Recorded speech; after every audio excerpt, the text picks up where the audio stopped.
Hello बच्चों, कैसे हैं आप सब। मेरा नाम है आशीष पांडे। आप पढ़ रहे हैं द टॉपिक मास्टर अपने प्यारे से यूट्यूब चैनल पर। और आज हम लेकर आए हैं वन शॉट ह्यूमन आई। चैप्टर नंबर 2 हो जाता है फिजिक्स का। आपका बहुत ही इंपॉर्टेंट ये चैप्टर है और आज के बाद इस चैप्टर में आपको कहीं पर कोई प्रॉब्लम नहीं होने वाली होगी। आप सभी बच्चों ने केमिस्ट्री के वन शॉट को बहुत प्यार दिया। पूरी केमिस्ट्री के वन शॉट पहले से रिकॉर्डेड है और एक बार में पूरी केमिस्ट्री रिकॉर्डेड है, जाकर देख लीजिएगा अगर नहीं देखा होगा आपने। लाइट को हमने बहुत ही बढ़िया तरीके से एंजॉय किया, बहुत ही बढ़िया तरीके से पढ़ा। और आज हम पढ़ने वाले हैं human I and colourful world को। बहुत ज्यादा इंपॉर्टेंट ये चैप्टर है। बच्चों को बहुत प्रॉब्लम होती है इस चैप्टर में। छोटे छोटे कॉन्सेप्टों को मिस कर जाते हैं, न्यूमेरिकल को नहीं समझ पाते हैं और बहुत सारे ऐसे कॉन्सेप्ट हैं जहां पर बच्चे रटते हैं। बच्चे इस चैप्टर को थ्योरेटिकल चैप्टर मान के चलते हैं और हमेशा रटने की कोशिश करते हैं। कितना रट लो बेटा, समझ में नहीं आएगा। एक बार चैप्टर समझ में आ गया तो पूरा चैप्टर आपको रटना नहीं पड़ेगा। और इस YouTube चैनल में मैं आपको बहुत सारी चीजें फ्री में देता हूं। वन शॉट मैंने दे दिया, एक्टिविटीज के सॉल्यूशन दे दिए, प्रीवियस ईयर के क्वेश्चंस दे दिए और बहुत सारी चीजें आने वाली हैं बच्चा। तो चैनल से जुड़ जाए, सभी लोग चैनल से जुड़ जाएं और एक प्यारी सी कमेंट भी ड्रॉप कर दें। कैसा लेक्चर लगेगा अभी तो पता चलेगा जब लेक्चर स्टार्ट करेंगे हम। आइए स्टार्ट करते हैं और समझते हैं human I and the colourful world को। बहुत प्यारा सा ये चैप्टर है और आज के बाद आपको लगेगा कि यार ये थ्योरेटिकल चैप्टर को ऐसे पढ़ना था क्या, हमने तो याद किया था इसीलिए तो समझ में नहीं आ रहा था। अरे याद करते करते पगला गए थे भाई, इतने सारे कॉन्सेप्ट थे इसमें ना, कितना याद करेंगे। लेकिन अगर एक बार समझ लिया ना तो याद नहीं करना पड़ेगा। इसके बाद लाइनें बनाना हमें आता, बट हमें कॉन्सेप्ट समझ में नहीं आता, हमें न्यूमेरिकल समझने नहीं आते हैं, हमें इनके पूरे के पूरे कॉन्सेप्ट का कंक्लूजन ही नहीं समझ में आता। तो हम रट लेते हैं चीजों को। और कब तक रटोगे बेटा, कितने चैप्टर रटोगे। तो यहां पर रटना नहीं है। एक बार अगर आपने इस चैप्टर को पढ़ लिया ना, और साथ ही साथ में मैं बोर्ड एग्जाम के कुछ मोस्ट इंपॉर्टेंट क्वेश्चन लेकर आया हूं जो मैं लास्ट में बताने वाला हूं। वो क्वेश्चनों की एक बार प्रैक्टिस कर लेना, वही क्वेश्चन आपके बोर्ड एग्जाम में पूछे जाएंगे। बस एक बार आपको घर में प्रैक्टिस करनी है, वो मैं लास्ट में दूंगा। बहुत ही प्यारे प्यारे से क्वेश्चन जो बोर्ड एग्जाम के मोस्ट रिपीटेड क्वेश्चन हैं उनको भी मैं आपको देने वाला हूं। और साथ ही साथ में मैं हर एक पॉइंट जो आपको पढ़ाऊंगा, अगर वो बोर्ड एग्जाम के लिए इंपॉर्टेंट है, उससे क्वेश्चन आया है, मैं उसको भी साथ ही साथ में बताते चलूंगा बच्चा। एक बार अगर आपने यहां से वन शॉट पढ़ लिया ना तो आपको जीवन में कभी प्रॉब्लम नहीं आने वाली। आपके दिमाग के अंदर फोड़ के घुस जाएंगे सारे कॉन्सेप्ट। आपको बस कंसंट्रेटेड वे पर चीजों को समझना है और बढ़िया तरीके से पढ़ना। इधर उधर घूमने से नहीं काम चलता बेटा, आपको पढ़ना पड़ेगा।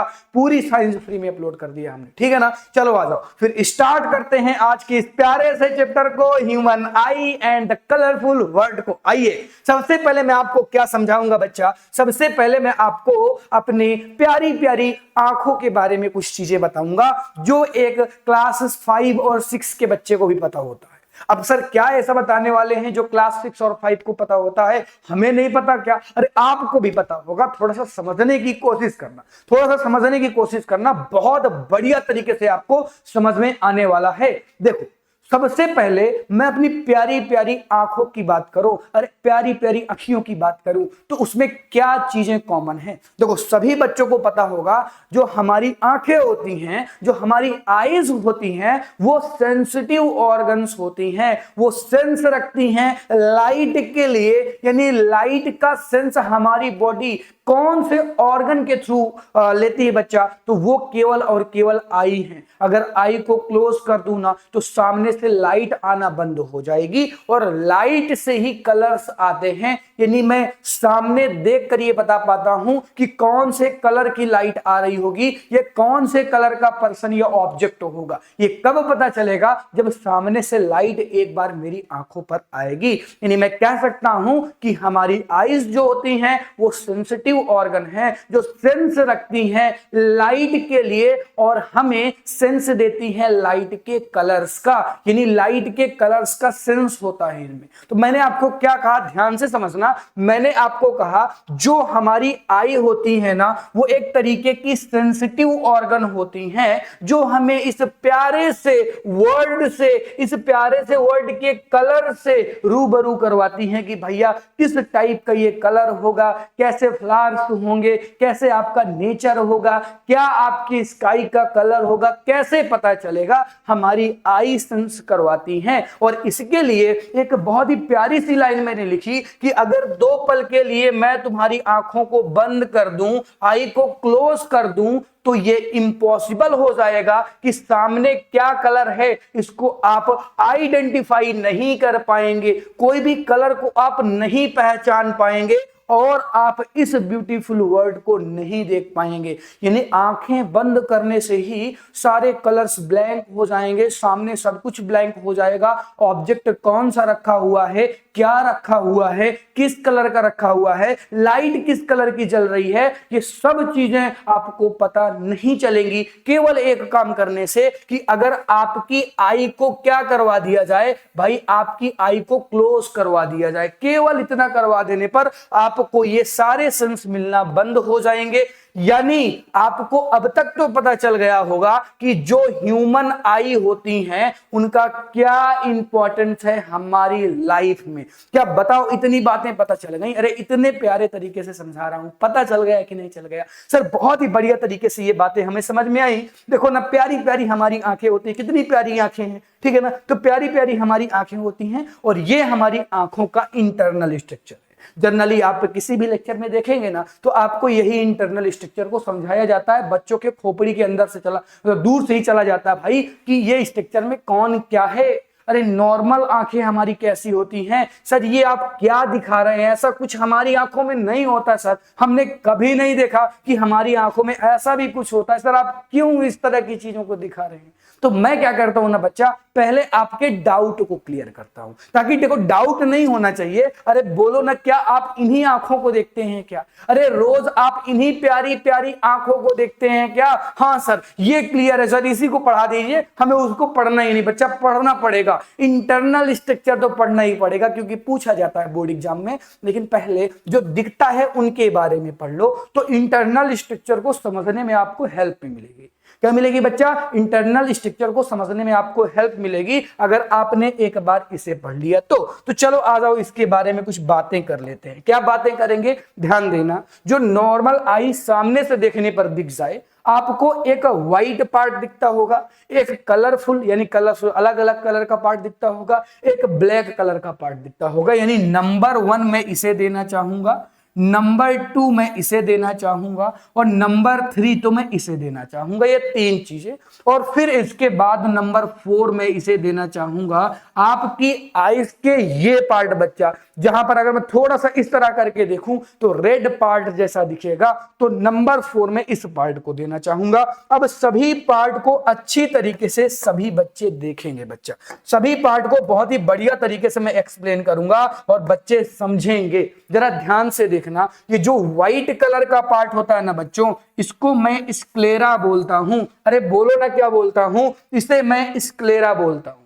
व्हाइट पार्ट को बच्चों मैं क्या बोलता हूं? व्हाइट पार्ट को मैं स्क्लेरा बोलता हूं। और ये किस कलर का होता है? ये जर्नली व्हाइट कलर का होता है। जर्नली क्या, ये व्हाइट कलर का ही होता है बच्चों। किस कलर का होता है ये व्हाइट कलर का होता है। अरे बोलो किस कलर का होता है? व्हाइट कलर का होता है। फिर मैं किसकी बात करूंगा? फिर मैं पार्ट नंबर 2 की बात करूंगा जिसे मैं आइरिस बोलता हूं बच्चों। क्या बोलता हूं? जिसे मैं आइरिस बोलता हूं। और ये जो आइरिस है ना, ये जो डिफरेंट कलर का हो सकता है, यानी इसके जो कलर होते हैं ना, इसके जो कलर होते हैं ना बच्चों, वो डिफरेंट टाइप के हो सकते हैं, यानी इसमें कोई ना कोई तो कलर होगा।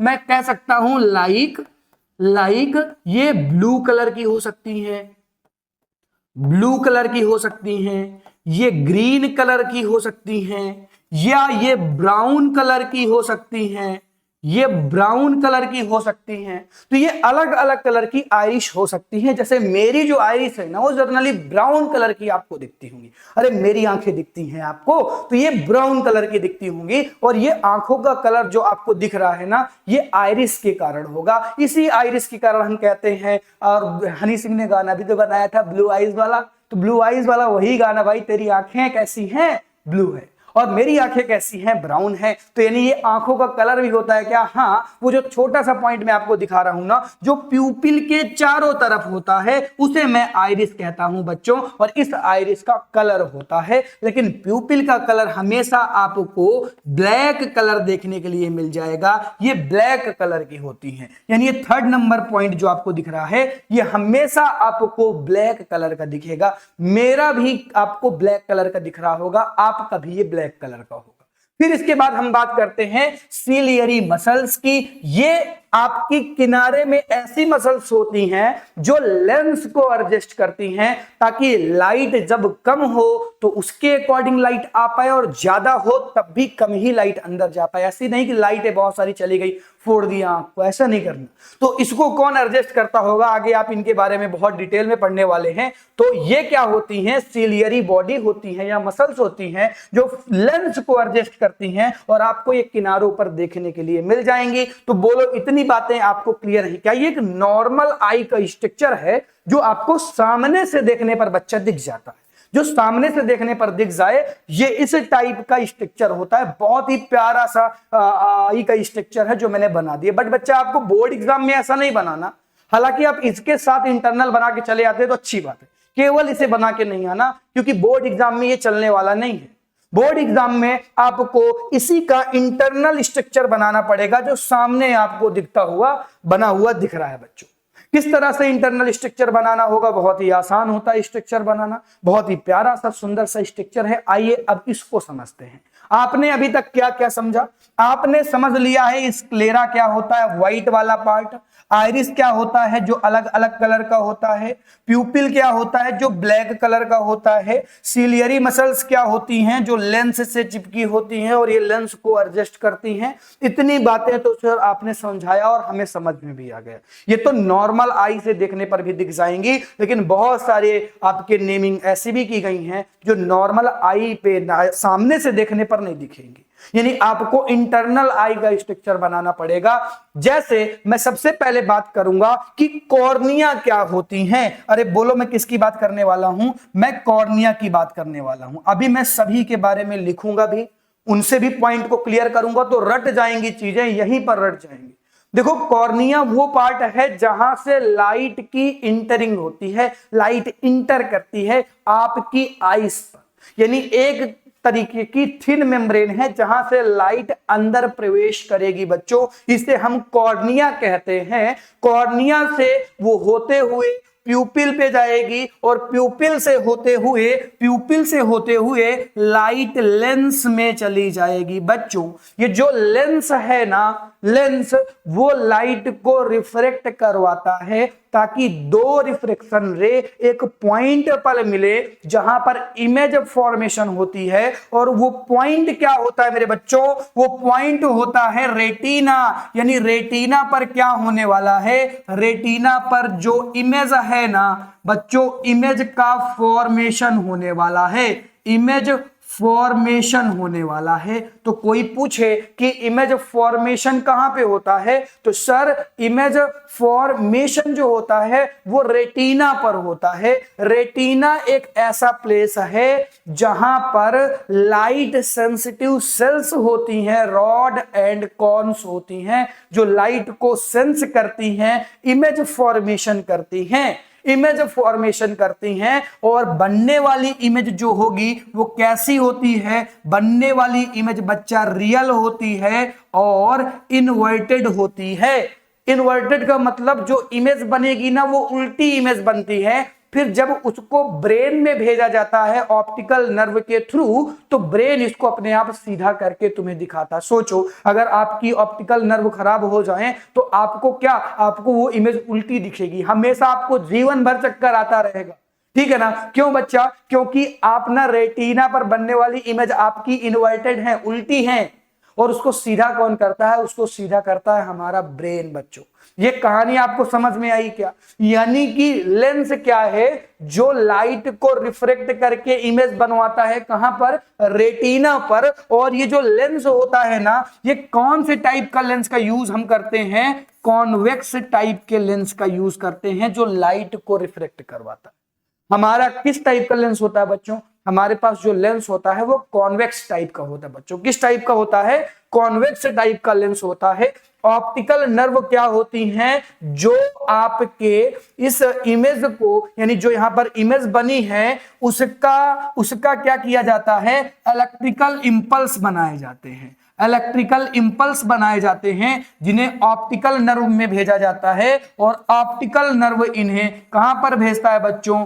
ब्रेन पर भेजता है। और ब्रेन स्टडी करता है, जानता पहचानता है कि भैया ये कौन सी इमेज होगी, क्या इसे आपने आज से पहले देखा है क्या? तो ये सारी बातें आपको देखने के लिए मिल जाएंगी। तो एक आई स्ट्रक्चर में आपको इतने नेमिंग, जितने मैंने अभी पढ़ा दिए, पूरे आने जरूरी नहीं है, लेकिन जितने मैंने बता दिए उतने आपको आने चाहिए। सभी के बारे में थोड़ी थोड़ी बातें भी पता होना चाहिए। अब आइए इन सभी के अबाउट में थोड़ा थोड़ा लिखकर समझ लेते हैं, और बहुत ही बढ़िया तरीके से समझेंगे। एक एक पॉइंट को ऐसे समझेंगे कि चीजें रट जाए। यहां पर ये वन शॉट ऐसा ही होने वाला है बच्चों। आपको कंप्लीट चीजें यहीं पर रटवा दूंगा, याद करने की जरूरत नहीं पड़ेगी। सारे कॉन्सेप्ट यहीं पर समझा दूंगा बच्चों। जरा ध्यान से देखो, इस स्ट्रक्चर को देख लिया सर, इसको समझ लिया, तो आ जाओ अब सभी के बारे में पढ़ लेते हैं और समझ लेते हैं। एक एक पॉइंट को पढ़ते हैं और एक एक पॉइंट को समझते हैं बच्चों। आ जाओ। सबसे पहले मैंने आपको कॉर्निया पढ़ाया था। मैंने आपको क्या बताया था? कॉर्निया आपका वो प्लेस है या वो लोकेशन है जहां से लाइट इंटर करती है, और ये एक तरीके की थिन मेम्ब्रेन होती है बच्चों, जिसे मैं कॉर्निया कहता हूं। और कॉर्निया से ही most of the light entering करती है। कहां पर बच्चों? आई पर। यानी आपकी आई पर जो आपकी आंखें हैं, उस पर लाइट कहां से होते हुए जाएगी? सबसे पहला प्लेस कौन सा है? कॉर्निया है। तो कॉर्निया वाला बात तो समझ में आ गई। अब स्क्लेरा क्या होता है? सर ने बहुत ही बढ़िया तरीके से बताया था कि आपका आउटर कवरिंग ही है एक तरीके की, जो एक प्रोटेक्टिव लेयर की तरह काम करती है, और ये व्हाइट कलर की होती है, जिसे मैं स्क्लेरा बोलता हूं। ये तो आपको बहुत ही बढ़िया तरीके से समझ में आ गया, ठीक है ना। फिर इसके बाद आई बॉल की बात करता हूं। पूरे आई बॉल की अगर मैं बात करूं, तो ये जो पूरा का पूरा आई बॉल है, ये आपको किस तरह का दिखेगा? ये आपको स्फेरिकल शेप का दिखेगा। किस शेप का होता है बच्चों? स्फेरिकल शेप का होता है, जिसका डायमीटर 2.3 सेंटीमीटर होता है बच्चों। कितना होता है? 2.3 सेंटीमीटर होता है। अभी तक कुछ याद करने वाला पॉइंट तो नहीं आया, केवल ये 2.3 सेंटीमीटर याद हो जाए तो अच्छी बात है, क्योंकि बहुत ज्यादा डाटा तो नहीं है। भूल भी जाएगा तो कोई दिक्कत वाली बात नहीं है। बस इतना याद रखना है कि स्फेरिकल शेप का होता है, बस, ठीक है ना। इतना भी याद रहेगा तो काम चल जाएगा। अब देखो, ये मोस्ट इंपॉर्टेंट पॉइंट मैं बताने वाला हूं, 4 नंबर पॉइंट, जो मैंने अभी तक आपको डायग्राम में तो नहीं समझाया है। 4 पॉइंट क्या कहता है? ध्यान से समझो। 4 पॉइंट कहता है कि एक्वस ह्यूमर होता है। एक्वस ह्यूमर है क्या? सर एक तरीके का फ्लूइड है। जहां पर ह्यूमर आ जाए ना, उसका मतलब समझ जाना कि एक तरीके का फ्लूइड है बच्चा। ये क्या है? ये एक तरीके का फ्लूइड होता है। अरे बोलो क्या होता है? फ्लूइड, जो प्रेजेंट होता है कॉर्निया और आई लेंस के बीच में। देखो, 2 फ्लूइड होते हैं। आगे भी मैं एक फ्लूइड पढ़ाने वाला हूं, जब मैं पढ़ाऊंगा कि लेंस और रेटिना के बीच में फ्लूइड होता है। और एक्वस की ह्यूमर की जब मैं बात करता हूं, तो ये कॉर्निया और लेंस के बीच में होगा। यानी ध्यान से समझो, तो कॉर्निया ये वाला पार्ट हो गया, लेंस आपका ये वाला पार्ट हो गया। इनके बीच वाला जो फ्लूइड होगा, उसको मैं एक्वस ह्यूमर कहता हूं। ये आपको याद रखना है। बोर्ड के PYQ में पूछा गया क्वेश्चन है, प्रीवियस ईयर में पूछा गया क्वेश्चन है। ये एक्वस ह्यूमर किसके किसके बीच में होता है बच्चों? इंपॉर्टेंट है, बहुत इंपॉर्टेंट है। फिर इसके बाद आइरिस की बात करता हूं। मैंने कहा जनरली आइरिस कैसी होती हैं? डार्क कलर की होती हैं, और इनके कलर रेड, ब्लू, ग्रीन ऐसे करके हो सकते हैं। सभी के अलग अलग होते हैं, कई लोगों के एक जैसे भी होते हैं। और ये जो आइरिस है ना, ये साइज को कंट्रोल करते हैं। सर किसकी साइज को कंट्रोल करते हैं? बच्चों प्यूपिल की साइज को कंट्रोल करते हैं। सर प्यूपिल क्या छोटी बड़ी होती है क्या? बिल्कुल। ये लाइट की इंटेंसिटी के अकॉर्डिंग अपनी साइज को कम या ज्यादा कर सकती हैं। ये प्यूपिल की प्रॉपर्टी होती है बच्चों। क्या होती है? प्यूपिल की प्रॉपर्टी होती है। तो मैंने प्यूपिल के बारे में लिखा कि भाई ये तुम्हारी स्मॉल ओपनिंग है जिसके चारों तरफ क्या होती हैं? आइरिस होती हैं और इनमें रेगुलेशन पाई जाती है। ये अपने साइज को रेगुलेट कर सकती हैं, ये अपने साइज को कंट्रोल कर सकती हैं according to the amount of light. According to the amount of light, कितनी अमाउंट ऑफ लाइट है उसके अकॉर्डिंग अपने साइज को बढ़ा या घटा सकती हैं बच्चों। आगे मैं इसकी मैकेनिज्म भी आपको समझाऊंगा, अभी तो मैं केवल इनके बारे में बता रहा हूं। आपको ये चीजें बहुत ही बढ़िया तरीके से समझ में आ रही होंगी बच्चों। आगे बढ़ते हैं और अब हम देखने वाले हैं लेंस को। अरे बोलो किसको? लेंस को। अरे सर ने आपने तो बताया था कि जो लेंस हम में होता है ना वो किस टाइप का होता है? कॉन्वेक्स टाइप का होता है। सर ये पॉइंट तो मुझे पहले से समझ में आ गया कि लेंस जो हमारा होता है वो कॉन्वेक्स टाइप का होता है, लेकिन और भी पॉइंट समझ ले, और भी पॉइंट समझ। दो हमारा लेंस है ना बच्चा, वो प्यूपिल के बाद प्रेजेंट होगा, यानी पहले प्यूपिल प्रेजेंट होगा। देखो ना ये ब्लैक कलर का जो पार्ट मैंने बनाया प्यूपिल है, देन फिर आपका लेंस प्रेजेंट है। यहां पर आपका लेंस प्रेजेंट है, यानी प्यूपिल के बाद क्या प्रेजेंट होगा? लेंस प्रेजेंट होगा। लेंस जो आपका होता है ना वो ट्रांसपेरेंट होता है। सर ये ट्रांसपेरेंट क्यों होता है? अरे बाबू एक बात समझ, लाइट को इससे क्रॉस होना है तो ट्रांसपेरेंट में ही ना लाइट क्रॉस हो पाएगी। इनट्रांसपेरेंट में ऐसा होगा क्या? तब तो इमेज फॉर्मेशन ही नहीं हो पाएगी। तो ये ट्रांसपेरेंट होता है, याद नहीं रखना। अरे अपने आप दिमाग में सेट है भाई कि अगर लाइट क्रॉस कर रही तो ट्रांसपेरेंट ही तो है, तभी तो इमेज फॉर्म हो रही है इसके पीछे। तो ये ट्रांसपेरेंट होता है। ये फ्लेक्सिबल जेली लाइक स्ट्रक्चर है। फ्लेक्सिबल है यानी इसको मोटा या पतला किया जा सकता है, अभी हम देखेंगे कैसे होता है। और ये सिलियरी जो मसल्स होती हैं ना, सिलियरी मसल्स होती हैं, वो इसकी फोकल लेंथ को चेंज कर सकती हैं, या मैं कह सकता हूं कि इसके शेप को चेंज कर सकती हैं। कैसे चेंज करती हैं? मोस्ट इंपॉर्टेंट पॉइंट मैं बताने जा रहा हूं कि अगर कोई भी ऑब्जेक्ट डिस्टेंस में रखा हुआ है, ध्यान से समझना, कोई भी ऑब्जेक्ट डिस्टेंस में रखा हुआ है तो इसे लेंस को क्या बना देती हैं? थिनर बना देती हैं, पतला बना देती हैं। पतला बना देती किसके लिए? फोकस के लिए। और इसी तरह से अगर कोई ऑब्जेक्ट पास में रखा हुआ है तो आपके लेंस को थिकर बना देती हैं ताकि फोकस को एडजस्ट किया जा सके और कुल मिला के जो इमेज बने वो कौन से पॉइंट में बन जाए? वो रेटिना पॉइंट पर बन जाए। तो रेटिना तो आपकी इधर उधर नहीं होने वाली है, लेकिन लाइट आपकी इधर उधर हो सकती है, ऑब्जेक्ट आपके इधर उधर हो सकते हैं, तो उसके अकॉर्डिंग सेट करना पड़ता है माहौल को कि जो इमेज फॉर्म हो वो एटलिस्ट कहां पर फॉर्म हो, फोकस कहां पर बने? रेटिना पर ही बने। तो इस अकॉर्डिंग लेंस को पतला या मोटा किया जा सकता है। कब पतला किया जाएगा? जब डिस्टेंस में ऑब्जेक्ट होगा। कब पतला किया जाएगा? जब डिस्टेंस में होगा। और कब थिक किया जाएगा, मोटा किया जाएगा? जब नियर ऑब्जेक्ट होगा। जब नियर ऑब्जेक्ट होगा, ताकि मोटा कर दिया गया तब भी उसकी फोकल लेंथ एडजस्ट हो जाए, पतला करने पर भी फोकस लेंथ एडजस्ट हो जाए, फाइनली जो आपकी इमेज फॉर्म हो वो आपके रेटिना पर हो जाए बच्चों। ठीक है ना? फिर सिलियरी मसल्स क्या करती हैं भाई? सिलियरी मसल्स जो आपका पूरा का पूरा कर्वेचर बनता है आई का, उसको कंट्रोल करती हैं ताकि जो फोकल लेंथ है ना उसे कंट्रोल किया जा सके। और कुल मिला के यहां पर भी कहने का मतलब सेम है कि फोकल लेंथ को इस तरह से एडजस्ट करना है कि आने वाली सभी लाइट रेटिना पर पड़े, ताकि जो इमेज फॉर्म हो वो रेटिना पर हो, और नहीं होगा तो डिसऑर्डर हो जाएगा, मायोपिया, हाइपरमेट्रोपिया जैसी चीजें देखने के लिए मिल जाएंगी। अभी हम समझेंगे। तो आपने इन चीजों को बढ़िया तरीके से समझ लिया होगा, आपको समझ में भी आया होगा। देन नेक्स्ट पॉइंट है विट्रस ह्यूमर।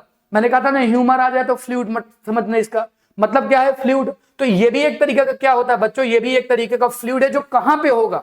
ये फ्लूइड लेंस और रेटिना के बीच है, जबकि एक्वस ह्यूमर की बात करता हूं तो कॉर्निया और लेंस के बीच में था।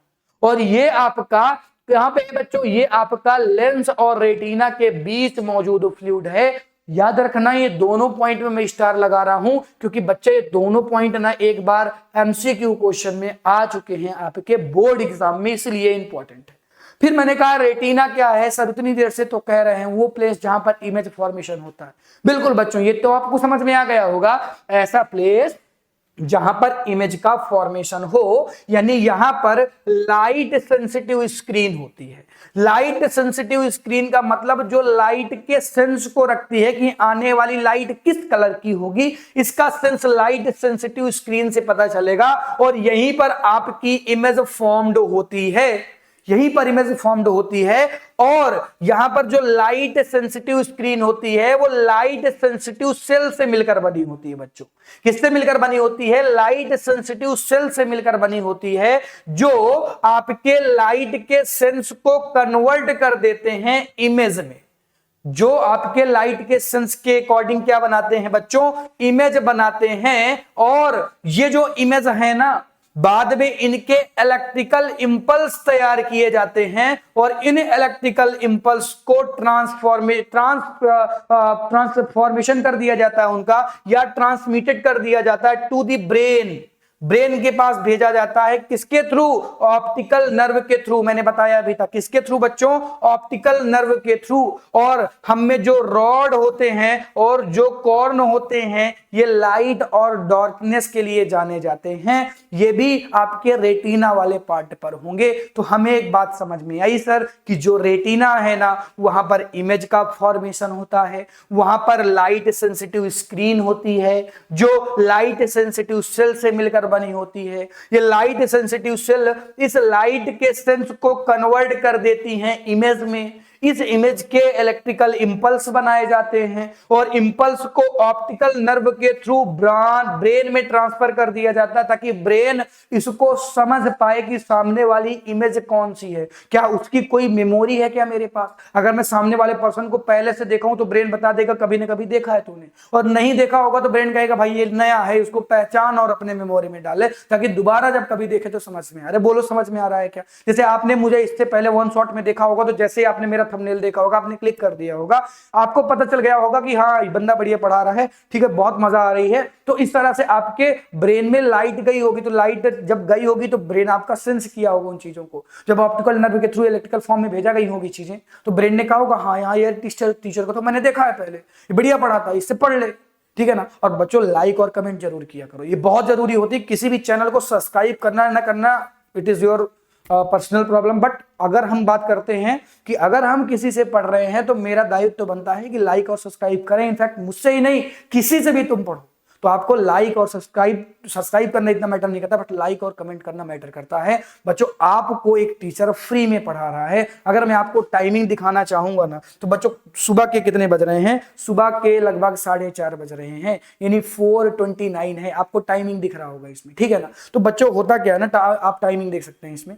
होता क्या है कि हम लोग इतनी मेहनत इसलिए करते हैं, इसका कोई पर्पज नहीं है, हमें बहुत ज्यादा कुछ चीजें नहीं मिल जाती हैं।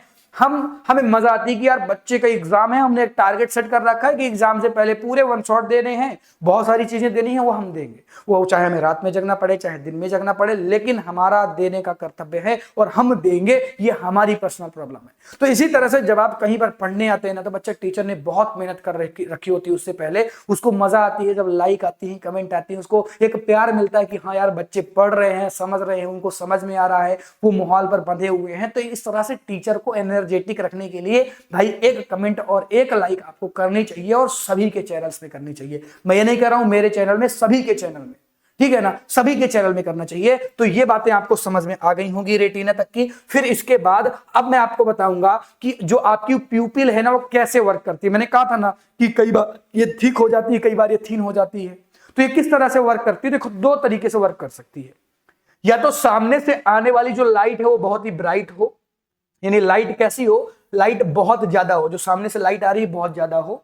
या जो सामने से लाइट आ रही हो ना बच्चों, वो डिम हो, बहुत ही डिम लाइट आ रही हो। कैसी लाइट आ रही हो? बहुत ही डिम लाइट आ रही हो। ये दो तरीके से वर्क करेगी। तो अगर लाइट बहुत ज्यादा आएगी तो आइरिस जो होती हैं वो कॉन्ट्रैक्ट करती हैं, और कॉन्ट्रैक्ट करने से क्या होता है बच्चों? होता क्या है कि लेस लाइट को ही अंदर एंट्री मिल पाती है, कम लाइट ही अंदर जा पाएगी। क्योंकि लाइट बहुत ज्यादा थी, तो इतनी ज्यादा लाइट जाएगी तो हो सकता है आपकी रेटिना की प्लेट खराब हो जाए। तो भाई एक प्रॉपर एक कम लाइट को ही, जितनी लाइट चाहिए ना उतनी ही जानी है, ज्यादा तो क्या कर लोगे जाके, ठीक है ना।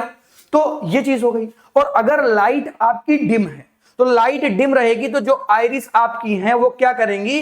एक्सपेंड हो जाएंगी और उससे मोर लाइट फैल जाएंगी, उससे ज्यादा से ज्यादा लाइट को एंट्री मिल पाएगी। जरा ध्यान से आप कॉन्सेप्ट को समझिएगा। इस पॉइंट को मैं क्या कहता हूं बच्चों, इसे मैं क्या कहता हूं, इसे मैं आइरिस कहता हूं। अरे बोलो, इसे मैं क्या कहता हूं, इसे मैं आइरिस कहता हूं। और इस ब्लैक पॉइंट को मैं क्या कहता हूं, इस ब्लैक पॉइंट को मैं प्यूपिल कहता हूं। नो डाउट ये बच्चों को समझ में आ भी गया होगा। आपको पता है कि ये आइरिस इस प्यूपिल के शेप को चेंज करती हैं, कंट्रोल करती हैं। और अगर आने वाली जो लाइट है ना, ध्यान से समझना तो समझ में आएगा बच्चों, आने वाली जो आपकी लाइट है जो आ रही होगी, अगर वो लाइट बहुत ज्यादा ब्राइट है, अगर वो लाइट बहुत ज्यादा क्या है बच्चों, बहुत ज्यादा ब्राइट है, तो प्यूपिल को क्या कर दिया जाएगा, छोटा कर दिया जाएगा, ताकि कम से कम लाइट अंदर एंट्री मिल पाए। और वहीं पर जब आने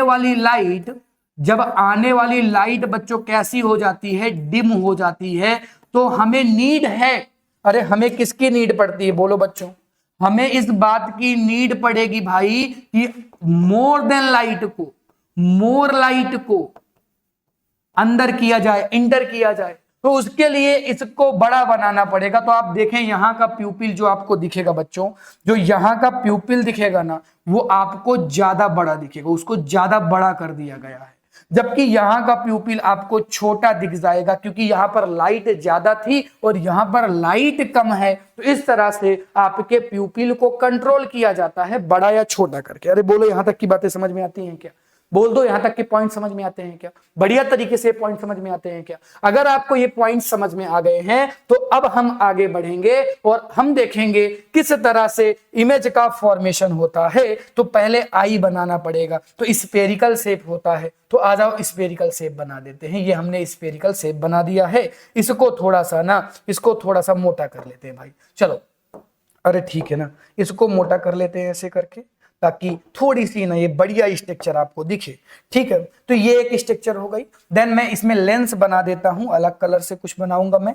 यहां पर मैं लेंस बना देता हूं, ठीक है ना। और लेंस मैं ऐसे बनाऊंगा, रुको थोड़ा सा, लेंस मुझे बनाना है तो मैं लेंस ऐसे बनाऊंगा। इस तरह से करके मैंने लेंस बना दिए हैं। तो इसको मैं लेंस के फॉर्म में यहां पर रख दूंगा। ठीक, इसको मैं यहां पे रख दूंगा।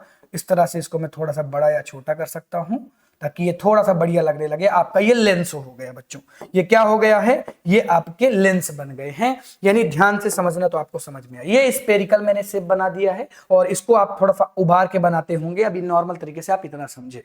फिर मैं एक लाइन सीधी सी एक प्रिंसिपल एक्सिस वाली लाइन बनाऊंगा, जो आपको ये बात को समझा पाए कि हाँ भाई लाइट कहां से जाने वाली है। तो इसका भी थोड़ा सा आइडिया आपको मिलना जरूरी है। तो ये एक मैंने प्रिंसिपल एक्सिस वाली लाइट बना दी है। यहां पर मैंने लाइट बना दी है। सभी बच्चों को पता होगा कि ये वाली प्लेट जो है, इसे मैं रेटिना कहता हूं। इसे मैं क्या कहता हूं बच्चों, इसे मैं लेंस कहता हूं। इसे मैं क्या कहता हूं, इसे मैं लेंस कहता हूं। अब लाइट जब लेंस से होते हुए अंदर जाएगी तो रेटिना पर बनेगी, तो इमेज का फॉर्मेशन हो जाएगा। मान लो अगर आपका ऑब्जेक्ट कहां पे रखा हुआ है, अगर ये आपका ऑब्जेक्ट रखा हुआ है, ये आपका ऑब्जेक्ट जो कि सीधा ऑब्जेक्ट रखा हुआ है, अगर मैं लाइट की एंट्री करवाऊं, ध्यान से समझना बच्चों, अगर इससे लाइट जाएगी तो ये इससे यूं करके लाइट लेंस में जा रही है। और एक लाइट से काम नहीं चलता इमेज फॉर्मेशन। मैंने लाइट में आपको सिखाया था कि एटलीस्ट आपको 2 इंसिडेंट रे लेनी पड़ती हैं, तभी उनका रिफ्लेक्शन होगा और तभी दोनों रे आपस में आगे चल के मिलेंगी। जहां पर मिलेंगे वहीं पर इमेज फॉर्म हो जाएगी। ये चीज मैंने आपको पहले भी सिखा रखी है, ठीक है ना। तो ये एक लाइट हो गई। दूसरी लाइट को भी भाई इंटर करवा देते हैं यहां से ऐसे करके। तो एटलीस्ट दो रे आपको दिखानी पड़ेंगी, जो कि आपकी क्या होती हैं, इंसिडेंट रे होती हैं। ये इंसिडेंट रे इस तरह से एक लेंस में इंटर कर रही हैं और लेंस इनका रिफ्लेक्शन बनाएगा। यानी यहां से रे रिफ्रेक्ट हो जाएंगी। तो रिफ्रेक्ट होती तो आपको पता है, क्योंकि यहां पर जो लेंस का यूज हुआ है ये कॉन्वेक्स लेंस है, और ये लाइट को क्या करता है, एक ही पॉइंट पर मिलाता है, फैलाता नहीं है, डाइवर्ट नहीं करता है, एक ही पॉइंट पर मिलाएगा। यानी इससे निकलने वाली लाइट जो है ये एक पॉइंट पर मिलेंगी। वो कौन सा पॉइंट है बच्चों, वो पॉइंट है रेटिना। अरे बोलो कौन सा पॉइंट है, वो पॉइंट हो जाएगा रेटिना। तो अगर अब आप ध्यान से देखेंगे तो जो आपकी इमेज फॉर्म हो रही है वो यहां पर इस पॉइंट पर, क्योंकि यहां से निकलने वाली जो रे हैं इनको मैं रिफ्रेक्टेड रे कहता हूं, और ये रिफ्रेक्टेड रे आपके रेटिना यहां पर मिल रही हैं, यानी बनने वाली इमेज भी यहां पर बनेगी, बनने वाली इमेज भी यहां पर बनेगी। इस तरह से इमेज का फॉर्मेशन होता है। बच्चों एक पॉइंट आपको याद रखना है कि बनने वाली जो इमेज है ना वो रियल होगी, रियल इमेज बनेगी, लेकिन इमेज इनवर्टेड होगी, उल्टी इमेज बनेगी, इस टाइप से बनेगी। इस इमेज को मैं इनवर्टेड इमेज बोलता हूं। तो ये इमेज इनवर्टेड होगी, लेकिन जब इस इमेज की इंफॉर्मेशन ऑप्टिकल नर्व के थ्रू कहां पर भेजी जाएगी, ब्रेन पर, ब्रेन पर भेजी जाएगी, तो ब्रेन जब इसकी स्टडी करेगा ना तो इस इरेक्ट, इस इन्वर्टेड इमेज को क्या कर देगा, इरेक्ट कर देगा, सीधी कर देगा, ऐसे कर देगा। ये आपकी इमेज को इसने ऐसा कर दिया, आपकी इमेज को इसने ऐसा कर दिया है। पहले आपकी इमेज कैसी बनी थी, ये आपकी इमेज ऐसे बनने वाली इमेज कैसी थी, जो रेटिना पर इमेज बन रही है वो उल्टी बन रही है। ऑब्जेक्ट सीधा है, इमेज उल्टी बन रही है, लेकिन ब्रेन इसको सीधा करके आपको दिखा रहा है। इस तरह से पूरी की पूरी मैकेनिज्म वर्क करती है। बच्चों ये चीज समझ में आई हो तो जल्दी से हाँ बोल दो, अरे समझ में आई हो जल्दी बता दो कि सर मुझे समझ में आ गया है, ये पॉइंट बढ़िया तरीके से समझ में आ गया है मुझे।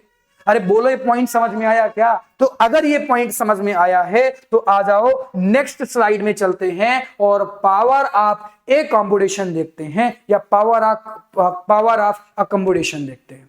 बेटा जो पावर ऑफ अकम्बोडेशन होती है ना, या अकम्बोडेशन होती है, तो इसको मैं क्या कहता हूं, बहुत ही सिंपल वे में मैं आपको समझाऊंगा, बहुत ही सिंपल वे में। सीधी सी बात यह है कि मैं पावर की बात कर रहा हूं, थोड़ी सी बातें पहले समझ लो। मैं पावर की बात कर रहा हूं, और पावर को हमने चैप्टर नंबर 1 में पढ़ा है। पावर होता है 1/f, 1/f, यानी जितनी ज्यादा पावर उतनी कम फोकल लेंथ। सीधी सी बात यह है, फोकल लेंथ को जैसे जैसे आप बच्चों बढ़ाएंगे, फोकल लेंथ को जैसे जैसे आप बढ़ाएंगे तो आप देखेंगे कि पावर कम हो जाएगी। जितनी कम फोकल लेंथ होगी उतनी ज्यादा पावर होगी। यानी पावर का घटाना या बढ़ाना सीधी सी बात इस बात को रिप्रेजेंट करता है कि आप फोकल लेंथ को घटा रहे हैं या बढ़ा रहे हैं, इंक्रीज कर रहे हैं या डिक्रीज कर रहे हैं। बोलो ये चीजें क्लियर हो रही है कि नहीं? यानी मैं क्या कह सकता हूं, मैं कह सकता हूं कि सीधी सी बात यह है सर, सीधी सी बात यह है कि जब हम कहते हैं पावर ऑफ अकम्बोडेशन, तो यानी कि मैं यहां पर एबिलिटी रखता हूं, कैपेबिलिटी रखता हूं कि मैं अपने फोकल लेंथ को एडजस्ट कर सकता हूं। इसी को पावर ऑफ अकम्बोडेशन बोल देते हैं। बोलो कोई दिक्कत है क्या? यहां तक में कोई दिक्कत है क्या? लेकिन ये पावर किस तरह से एडजस्ट की जाती होगी, कैसे फोकल लेंथ को कम किया जाता होगा, ज्यादा किया जाता होगा, डिक्रीज किया जाता होगा या इंक्रीज किया जाता होगा? तो इसके लिए मैंने कई बार आपको बताया है कि आपके पास एक बहुत ही प्यारी सी चीज है जिसको मैं सिलियरी मसल्स बोलता हूं, और मैं कई बार बताया कि सिलियरी मसल्स लाइट की इंटेंसिटी के अकॉर्डिंग चीजों को एडजस्ट करती है। समझ में आ रहा है क्या? तो मैं आपको क्या कहता हूं, अब देखो सिलियरी मसल्स क्या है ना, दूर अगर कोई ऑब्जेक्ट होगा तो आने वाली लाइट भी कम होगी, और पास में कोई ऑब्जेक्ट है तो आने वाली लाइट ज्यादा होगी। तो अगर कोई ऑब्जेक्ट दूर है, जरा ध्यान से समझना, अगर कोई भी ऑब्जेक्ट बहुत दूर रखा हुआ है, तो अगर ऑब्जेक्ट दूर रखा हुआ है तो मैं कह सकता हूं कि इनको फोकल लेंथ को इंक्रीज करना पड़ेगा। फोकल लेंथ को इंक्रीज करना पड़ेगा, यानी आपके लेंस को थिन बनाना पड़ेगा, पतला बनाना पड़ेगा। ऐसा क्यों? क्योंकि जो लाइट्स आ रही हैं ना वो कम आ रही हैं, इसीलिए इसका थिन होना जरूरी है, ताकि जो इमेज बने वो फाइनली रेटिना पर बन जाए। इस पूरी प्रोसेस को बोलते हैं कि इसको बोलते हैं रिलैक्सेशन, यानी रिलैक्स कर रही हैं आपकी सिलियरी मसल्स। लेकिन वहीं पर जब ऑब्जेक्ट बहुत पास में होता है, जब ऑब्जेक्ट बहुत पास में होता है तो आपको फोकल लेंथ को डिक्रीज करना होता, भाई कम करना पड़ेगा, क्योंकि ऑब्जेक्ट बहुत ही पास में है, ताकि आपकी इमेज बन पाए सही जगह में, यानी लेंस को थिक बनाना पड़ेगा। इस प्रोसेस को कॉन्ट्रैक्शन बोल देते हैं, यानी आपकी सिलियरी मसल्स कॉन्ट्रैक्ट कर रही होंगी जब आपका ऑब्जेक्ट पास में होगा। जब दूर होगा तो रिलैक्स करेंगी और आपके लेंस को थिन बना देंगी, जिससे थिन बनेगा। अगर लेंस बेटा थिन हो रहा है, पतला हो रहा है, तो आपकी फोकल लेंथ इंक्रीज हो जाएगी, और लेंस अगर मोटा हो रहा है तो डिक्रीज हो जाएगी। कुछ बातों को समझो, कॉन्सेप्ट को समझो, बहुत ही बढ़िया तरीके से चीजों को पकड़ के रखा करो। कॉन्सेप्ट कभी नहीं भूलते, रटी हुई चीजें हमेशा भूल जाती है। मैं बहुत बच्चों को समझाता हूं, ऑफलाइन में भी समझाता हूं कि बच्चा आपको कॉन्सेप्ट नहीं भूलना, ठीक है ना, ठीक है ना। अरे बोलो समझ में आ गया क्या? ठीक है, ये बढ़िया तरीके से आपको समझ में आया तो और आ जाओ, फिर और आगे बढ़ते हैं। और अब हम कुछ ऐसी चीजों को देखने वाले हैं जब आपको डिसऑर्डर हो जाते हैं। जैसे कि अगर इमेज की फॉर्मेशन रेटिना पर ना होकर इधर और उधर हो जाए तो आपको कोई ना कोई डिसऑर्डर हो। कई तरीके के डिसऑर्डर पढ़ना है, लेकिन दो मोस्ट इंपॉर्टेंट डिसऑर्डर है जो आपके बोर्ड एग्जाम का फेवरेट क्वेश्चन है। इस बोर्ड का बच्चा, इस चैप्टर का बच्चा, बहुत इंपॉर्टेंट है। तो मैं कहूंगा कि ये वेरी इंपॉर्टेंट है आपके बोर्ड एग्जाम के लिए। बोर्ड एग्जाम के लिए ये बहुत इंपॉर्टेंट ये टॉपिक है, जिसे मैं मायोपिया बोलता हूं। बहुत ज्यादा फेवरेट टॉपिक मैं कह देता हूं कि बोर्ड एग्जाम का है इस चैप्टर का। आप देखेंगे ना तो ये हर एक सेकेंड ईयर में रिपीट हो जाता है। ऐसा टॉपिक जो हर एक साल आता है, एक साल नहीं आता, एक साल आता है, एक साल नहीं आता, आता ही आता है। यानी हम कह सकते हैं कि बहुत ज्यादा इंपॉर्टेंट है। और आज के बाद ना आप इस सब चीजों को याद नहीं रखेंगे, चीजें दिमाग में फोड़कर घुसेड़ दूंगा बच्चा मैं। आपको अच्छी तरीके से समझना है, लेक्चर को बढ़िया अटेंड करना। जितना बढ़िया बैठकर, जितना कंसंट्रेटेड वे पर आप इस लेक्चर को देखेंगे, उतनी बढ़िया चीजें आपको समझ में आएंगी। अगर मैं मायोपिया की बात करता हूं तो इसे मैं नियर साइटेडनेस या शॉर्ट साइटेडनेस के नाम से भी जानता हूं। इसे मैं किस नाम से जानता हूं? नियर साइटेडनेस या शॉर्ट साइटेडनेस के नाम से भी जानता हूं। और कहने का मतलब यह है, जिसका नाम जैसा हो ना उसी तरह से हमें चलना चाहिए।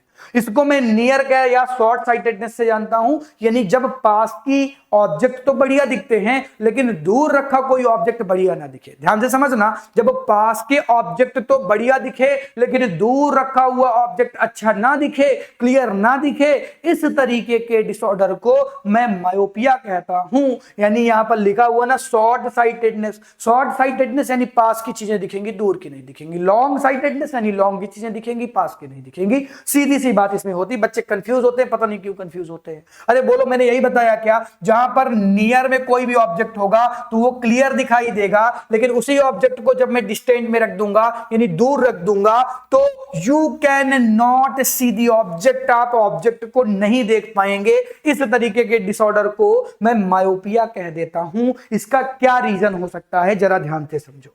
अरे इसका क्या रीजन हो सकता है, जरा ध्यान से समझो। मैं इस डायग्राम से इसका रीजन समझाऊंगा, मैं इस डायग्राम से इसका रीजन समझाता हूं। मैं इन चीजों को हटा देता हूं ताकि आपको मैं बढ़िया तरीके से इसका रीजन एक्सप्लेन कर पाऊं। बहुत ही बढ़िया तरीके से इसके रीजन को आपको मैं समझा पाऊंगा अगर मैं इनको हटा देता हूं तो। आ जाओ, अब जरा ध्यान से समझना, जरा ध्यान से समझना। ये नॉर्मल सिचुएशन है जब इमेज की फॉर्मेशन होती है। नॉर्मल तरीके से किसी भी व्यक्ति में जब इमेज बनती है तो इस तरह से बनती है। लेकिन जब उसको मायोपिया हो जाता है ना, मायोपिया, तो इस पूरे को मैं क्या बोलता हूं? कर्वेचर बोलता हूं या आईबॉल बोलता हूं। तो होता क्या है, जब बंदे को मायोपिया हो जाती है तो कर्वेचर अभी ऐसा है ना, कर्वेचर ऐसे बड़ा हो जाता है। तो कर्वेचर बड़ा हो जाएगा तो लाइट देखो जहां पे गिर रही थी ना वहीं पे गिर रही है। लाइट में कोई दिक्कत नहीं आई है, लाइट अभी भी यहां पर है। लेकिन अगर मैं इसको बड़ा कर दूं, ध्यान देना, अगर मैं इस कर्वेचर को पकड़ के यूं करके बड़ा कर दूं, ये देखो ऐसे करके, ऐसे मैंने इस कर्वेचर को बड़ा कर दिया है, तो अब आपका जो रेटिना पॉइंट है ना, अरे रेटिना कहां पे आ गया है? यहां पर। लेकिन ये पॉइंट कहां पर मिल रहे हैं? यहां पर मिल जा रहे हैं। तो जो इमेज बन जाएगी वो यहां पर होगी। और इमेज को कौन रीड करेगा? कोई रीड करने वाला नहीं होगा। तो ये इमेज कोई मतलब की नहीं होगी, हमें ऑब्जेक्ट दिखेगा ही नहीं। इस सिचुएशन में हमें ऑब्जेक्ट दिखेगा ही नहीं। बच्चा इससे प्यारा कोई समझा दे तो बताना। मायोपिया में क्या हुआ कि मैंने कर्वेचर को बढ़ा दिया, अभी भी लाइट वहीं पर है लेकिन रेटिना हट गया, रेटिना हट गया। अब ये पॉइंट क्या होता है? ये आपका फोकस होता है, एफ होता है। तो फोकस अभी भी यहां पर है, फोकस अभी भी आपका यहीं पर है। अरे फोकस अभी भी बाबू आपका यहीं पर है, लेकिन रेटिना पीछे हट गया है। यानी रेटिना से पहले ही इमेज फॉर्म हो रही है। रीजन क्या है? कर्वेचर या आई बॉल का इलॉन्गेटेड होना, बड़ा हो जाना। तो ये रीजन आपको समझ में आया क्या? अरे बोल दो समझ में आया क्या? अगर ये चीज समझ में आती है तो देखो इसको मैं कैसे लिखता हूं। देखो मैं इसे कैसे लिखता हूं, मैंने क्या कहा है कि होता क्या है, जो आपका कर्वेचर है ना वो आपका बढ़ गया है, या मैं कह सकता हूं जो आई बॉल है वो इलोंगेटेड हो गई है, तो उससे क्या हो रहा है, इमेज नहीं बन रही है। अब अगर इमेज नहीं बन रही है तो क्या कर सकते हैं आप? अरे इमेज नहीं बन रही है तो क्या कर सकते हैं आप? एक काम कर सकते हैं, जरा ध्यान से देखना आ जाओ। आप क्या कर सकते हैं, आप ऐसे लेंस का आगे यूज करें, ऐसे लेंस का आगे यूज करें जो लाइट को फैलाता हो, डाइवर्ट करता हो। तो अगर मैं लेंस ऐसा कुछ यूज कर लूं, कैसा यूज कर लूं, ये मैंने लेंस यूज कर लिया ऐसा, इस लेंस को मैं कौन सा लेंस कहता हूं बच्चों? इस लेंस को मैं क्या कहता हूं? इसे मैं कॉनकेव लेंस बोलता हूं। कौन सा लेंस है बच्चों? कॉनकेव लेंस हो जाएगा।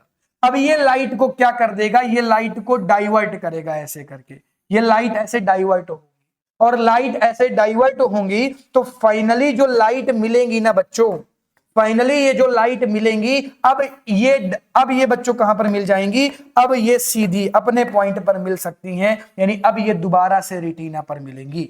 अब ये दोबारा से कहां पर मिल जाएंगी? रेटिना पर मिल जाएंगी बच्चों। कहां पर मिल जाएंगी? रेटिना पर, क्योंकि लाइट का डाइवर्जन हो गया, यहां से लाइट को डाइवर्ट कर दिया गया, यहां से लाइट को डाइवर्ट कर दिया गया।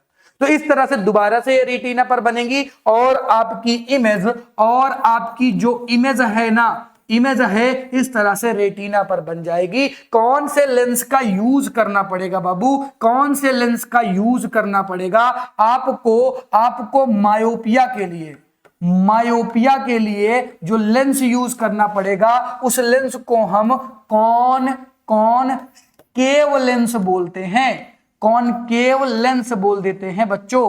क्या बोल देते हैं? कॉनकेव लेंस बोल देते हैं। ये फॉर मायोपिया।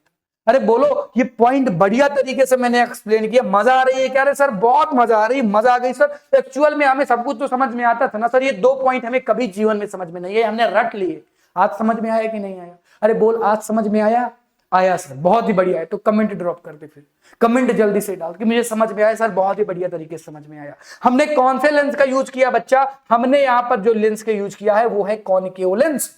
कॉनकेव लेंस जो क्या करता है, अरे बोलो ना, कॉनकेव लेंस क्या करेगा? आपकी लाइट को दोबारा से रेटिना पर क्या करवाएगा? रिफ्रेक्ट करवाएगा, लाइट के रिफ्लेक्शन को मिलाएगा, वहीं पर इमेज की फॉर्मेशन हो जाएगी। अरे ये पॉइंट बहुत ही बढ़िया तरीके से क्लियर हो तो एक बार इन इमेज को क्लियर कर लो, एक बार इन इमेज को देखकर क्लियर करो बढ़िया तरीके से। और अब रट जानेगी चीजें आपको। आपके नॉर्मल इंसान जो था ना, उसको चीजें इस तरह से दिखती होंगी, लेकिन जब उसको क्या हो जाती होगी, मायोपिक आईज हो जाती होंगी, तो वो क्या हुआ कि जो आपका रेटिना पॉइंट था उससे पहले ये दोनों रिफ्लेक्टेड रे मिलने लगी, तो इमेज का फॉर्मेशन रेटिना पर नहीं हो पाया।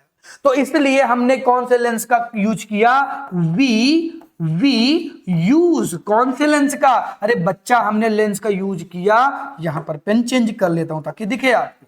हमने लेंस का यूज किया कॉनकेव लेंस का बच्चों, हमने कॉनकेव लेंस का यूज किया, और दोबारा से रे कहां पर मिल गई? रेटिना पर, यानी दोबारा से आपकी इमेज फॉर्मेशन होने लगी है। कब? जब आप यूज कर रहे हैं, जब आप यूज कर रहे हैं कॉनकेव लेंस को। तो ये डायग्राम आपको बोर्ड एग्जाम में बना के आने हैं, ये तीनों डायग्राम आपको बोर्ड एग्जाम में बना के आने हैं बेटा, पूछे गए हैं, बहुत बार पूछे गए हैं, बहुत बार पूछा गया, ठीक है ना। अब देखो, अब अगर ये आपको समझ में आता है ना, तो हाइपरमेट्रोपिया समझने की बहुत जरूरत नहीं। क्यों? क्योंकि जस्ट अपोजिट चीजें होंगी। सर जस्ट अपोजिट कैसी चीजें हो जाएंगी? आगे मैं बताता हूं ना कि जस्ट अपोजिट क्या होने वाला है। जस्ट अपोजिट ये होने वाला है कि इसे हम फार साइटेडनेस या इसे हम लॉन्ग साइटेडनेस के नाम से भी जानते हैं। अगर मैं आपको बोलूं कि ये बताओ शॉर्ट पॉइंट क्या होता है किसी भी व्यक्ति के लिए, तो मैं कहूंगा सर 25 सेंटीमीटर ये पास की चीजों को देखने के लिए जरूरी है। यानी ऑब्जेक्ट जब 25 सेंटीमीटर से दूर होगा तो हमें दिखेगा, 25 सेंटीमीटर से पहले आ जाएगा तो ऑब्जेक्ट अच्छी तरीके से नहीं दिखेगा। यानी किसी ऑब्जेक्ट का हमारी आंखों से 25 सेंटीमीटर दूर होना जरूरी है अगर उसका इमेज फॉर्मेशन करनी है। तो कभी आंखों को ऐसे लो और बुक रीडिंग करो, और बुक को पास लाते इतनी पास ले आओ कि 25 से कम हो जाएगी, तो आपको एक चीज दिखेगी यार, क्लियर नहीं दिखेगी। जैसे जैसे आप 20, ऐसा नहीं 25 से 24 हो गया तो दिखेगी नहीं। अरे मैं कहना चाहता हूं जैसे 25 से अंदर नीचे की तरफ आओगे 24, 23, 20, तो आपको चीजें ब्लर होती हुई दिखेगी। ब्लर होती हुई दिखेंगी। यानी कि मैं कह सकता हूं कि ये आपका शॉर्ट पॉइंट हो गया। अब फार पॉइंट आपका इंफिनिटी होता है, अनंत होता है, यानी आप अनंत दूरी तक देख सकते हैं। ये आपके अंदर कैपेबिलिटी है। इस तरह से भगवान ने इसको सेट किया, आपने जिसने आपको बनाया उसने आपकी आंखों के पावर को इतना बढ़िया दिया कि आप जहां तक देख पाए वहां पर देखो।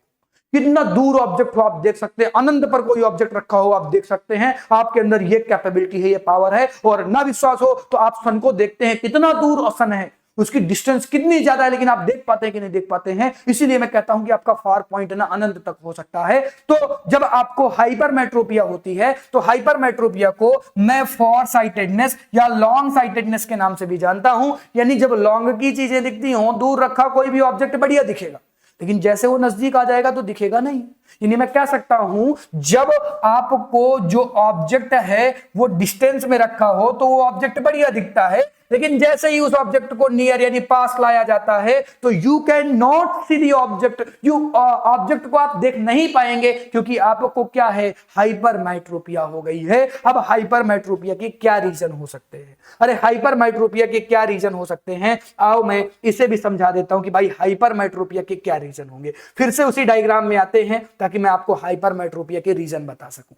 ध्यान देना थोड़ा सा, इस डायग्राम में थोड़ी सी चीजें आपको ध्यान देनी पड़ेंगी। पहले मैं फिर से हटा दूंगा, फिर से मैं इनको हटा दूं, भाई जो समझाया था उसको तो हटा देता हूं, ठीक है ना। तो इस पॉइंट को आपको हटाना पड़ेगा। अब देखो जरा ध्यान से देखना, ये आपको तो मैंने कंडीशन बताई थी तब, ये कंडीशन तो तब वाली थी भाई, इसको भी हटा देते हैं। जब आपने क्या यूज किया था, जब आपने यूज किया था कॉनकेव लेंस को। अब यहां पर ये तो नॉर्मल कंडीशन, पहले नॉर्मल कंडीशन बना देता हूं ताकि आपको समझ में, ये नॉर्मल कंडीशन हो गई। देखो अब जरा ध्यान से समझना, अगर आपको क्या है, कुछ नहीं है, आप नॉर्मल इंसान हैं, तो आपके पास जो इमेज फॉर्मेशन की कैपेबिलिटी होगी वो कुछ इस तरह से होती होगी। एक ऑब्जेक्ट होता होगा, इमेज फॉर्मेशन रेटिना पर हो जाती होगी। ये लास्ट वाला पॉइंट आपको रेटिना है, ये आपकी क्या है बच्चों, रेटिना है। लेकिन होता क्या है, जब आपको हाइपरमेट्रोपिया हो जाता है तो यहां पर जो आपका कर्वेचर है लेंस का, या मैं कह सकता हूं जो आपका आईबॉल है ना, वो छोटा हो जाएगा। अब देखो आईबॉल क्या हो गया है, आईबॉल छोटा हो गया। देखो इधर देखो, आईबॉल इस तरह से करके छोटा हो गया, यानी पचक गया है ऐसे करके। तो होगा क्या कि अभी भी बेटा इमेज तो वहीं पर जा रही है, जो जैसा हो रहा था वैसे ही हो रहा है। हुआ क्या, बस आईबॉल में कमी आई, लेंस तो वैसे ही काम कर रहा है, अभी भी वहां पर आर भी भेज रहा है। लेकिन बात यह है कि अब ये आर यहां पर नहीं है, अब ये आर का पॉइंट आ चुका है यहां पर, यानी इमेज अगर यहां पर बनती है तो किसी लायक नहीं है, क्योंकि उसको आर यानी रेटिना पर बनना था। आर यानी रेटिना पर उस इमेज को बनना था, और ये पॉसिबल नहीं। ये कब होगा, जब आपको हाइपरमेट्रोपिया हो जाएगा या लॉन्ग साइटेडनेस हो जाएगा। तो इसके लिए हम क्या यूज करेंगे बच्चों, इसके लिए मैं यूज करता हूं क्या, इसके लिए मैं यूज करूंगा एक ऐसे लेंस को जो लाइट को फैलाता हो, जो लाइट को फैलाता हो। यानी कि कौन से लेंस का यूज करूंगा, वी यूज कौन से लेंस बच्चा, यहां पर मैं कह सकता हूं कॉन्वेक्स लेंस। कॉन्वेक्स लेंस, कौन से लेंस का यूज करेंगे हम, कॉन्वेक्स लेंस का यूज करेंगे। बच्चा ये क्या करेगा, जरा ध्यान से देखना, ये आपके लाइट को ना, ये आपके लाइट को पहले ही मिलाने की कोशिश करेगा। यानी ये लाइट को ना आपको फैलाता नहीं है, लाइट को और पास में लाता है ऐसे करके। देखो जरा ध्यान से, ये पहले वाली कंडीशन थी और ये बाद वाली कंडीशन है, और इस तरह से दोबारा से जो ये लाइट है वो आर पर मिलने लगी, रेटिना पर मिलने लगी, यानी यहां पर आपकी इमेज बन जाएगी। बोलो समझ में आया क्या?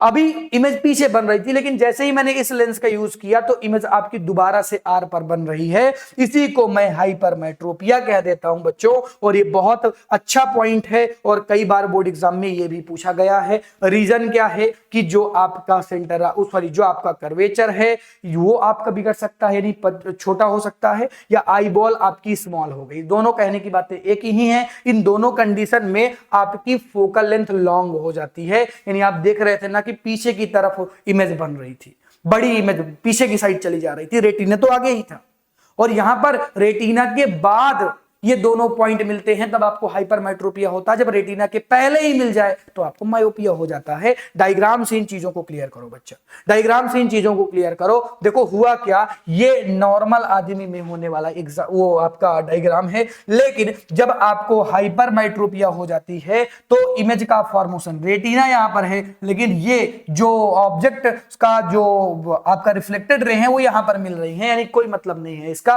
तो हमने यूज कर लिया कौन से लेंस को, हमने यहां पर यूज किया है कॉन्वेक्स लेंस को। कॉन्वेक्स लेंस को यहां पर हमने यूज किया है और कॉन्वेक्स लेंस लाइट को दोबारा से आर पर मिलाएगा, यानी इमेज आपकी कहां पर बन जाएगी, इमेज आपकी रेटिना पर बन जाएगी। इस तरह से हम हाइपरमेट्रोपिया के डिसऑर्डर को सही करते हैं।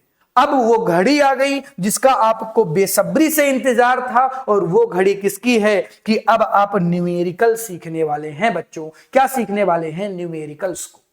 बच्चों को बड़ी प्रॉब्लम होती है न्यूमेरिकल में। अब बच्चे समझना नहीं चाहते ना, तो प्रॉब्लम तो होगी ही, बताओ।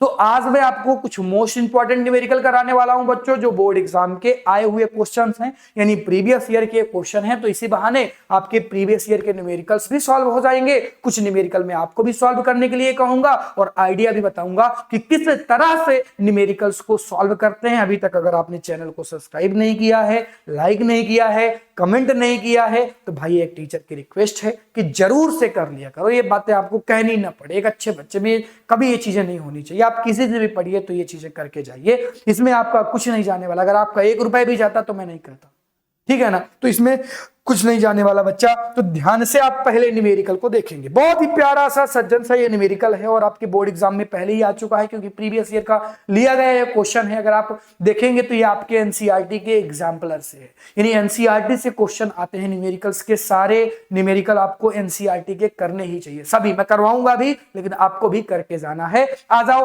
पहले क्वेश्चन की बात करते हैं। पहला क्वेश्चन पूछा गया, a person suffering from short sightedness can read a book clearly at a distance of 15 centimeter. What should be focal length and nature of lens to read a book at a distance of 25 centimeter? यानी कि जो V है, अरे बोलो, जो V है वो कितना है? इस कलर से नहीं करते, इस कलर से तो क्वेश्चन ही लिखा हुआ, मजा नहीं आएगी। जो V है बच्चों वो कितना है? V आपका -15 सेंटीमीटर है बच्चों। V आपका -15 सेंटीमीटर है।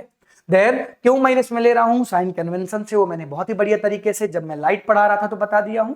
लाइट में आप जाकर देख भी लेंगे, ठीक है ना। U क्या है बच्चों? U आपका -25 सेंटीमीटर है। और आपसे F पूछ लिया है बच्चों। बहुत ही आसान सा ये क्वेश्चन है। कैसे मैं इस क्वेश्चन को सॉल्व करता हूं, सभी बच्चे ध्यान से देखेंगे कि क्वेश्चन को मैं कैसे सॉल्व करता हूं, ठीक है ना। तो बहुत ही आसान है इसको सॉल्व करना। मैं पहले लेंस फॉर्मूला लगाऊंगा। लेंस फॉर्मूला क्या होता है सर? 1/f = 1/v - 1/u। ये लेंस फॉर्मूला है। देन मैं चीजों को पुट करूंगा। सुनो, मैं क्या करूंगा? चीजों को पुट करूंगा, यानी 1/-15 - 1/-25। तो ये माइनस और माइनस क्या हो जाएंगे? प्लस हो जाएंगे। और इन दोनों का जो एलसीएम निकल के आएगा बच्चों, वो कितना एलसीएम निकल के आएगा? वो निकल के आएगा 75 एलसीएम। तो 75 हो गया, 15 5 जा 75, तो -5 प्लस यहां पर क्या हो जाएगा? 25 3 75, तो +3 हो जाएगा, यानी यहां पर आ गया -2/75। ये क्या आया हुआ है? ये जो आया है ये 1/f है, यानी मैं f = लिख सकता हूं -75/2, यानी मैं लिख सकता हूं 37.5 सेंटीमीटर, जो कि माइनस में है। और ये है f = इतना। जरा ध्यान से इस पॉइंट को देख लो और समझ लो। जरा ध्यान से इस पॉइंट को देख लो और समझ लो।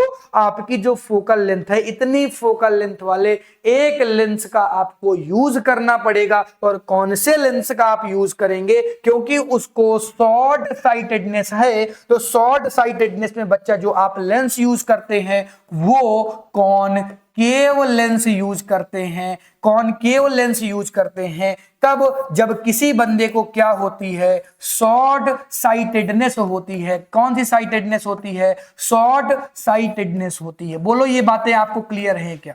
अरे बोल दो ये बातें क्लियर हैं क्या? ये बहुत ही इंपॉर्टेंट न्यूमेरिकल था जिन्हें आपने बहुत ही बढ़िया तरीके से सॉल्व कर लिया। इतना बढ़िया तरीके से आपने सॉल्व किया। अगर आपसे पावर पूछ लेता तो आप क्या करते? अगर आपसे इससे पावर पूछता तो पावर वाला क्वेश्चन लगा देते। अरे पावर क्या कैसे निकालना है कि P इक्वल टू क्या होता है 1/f।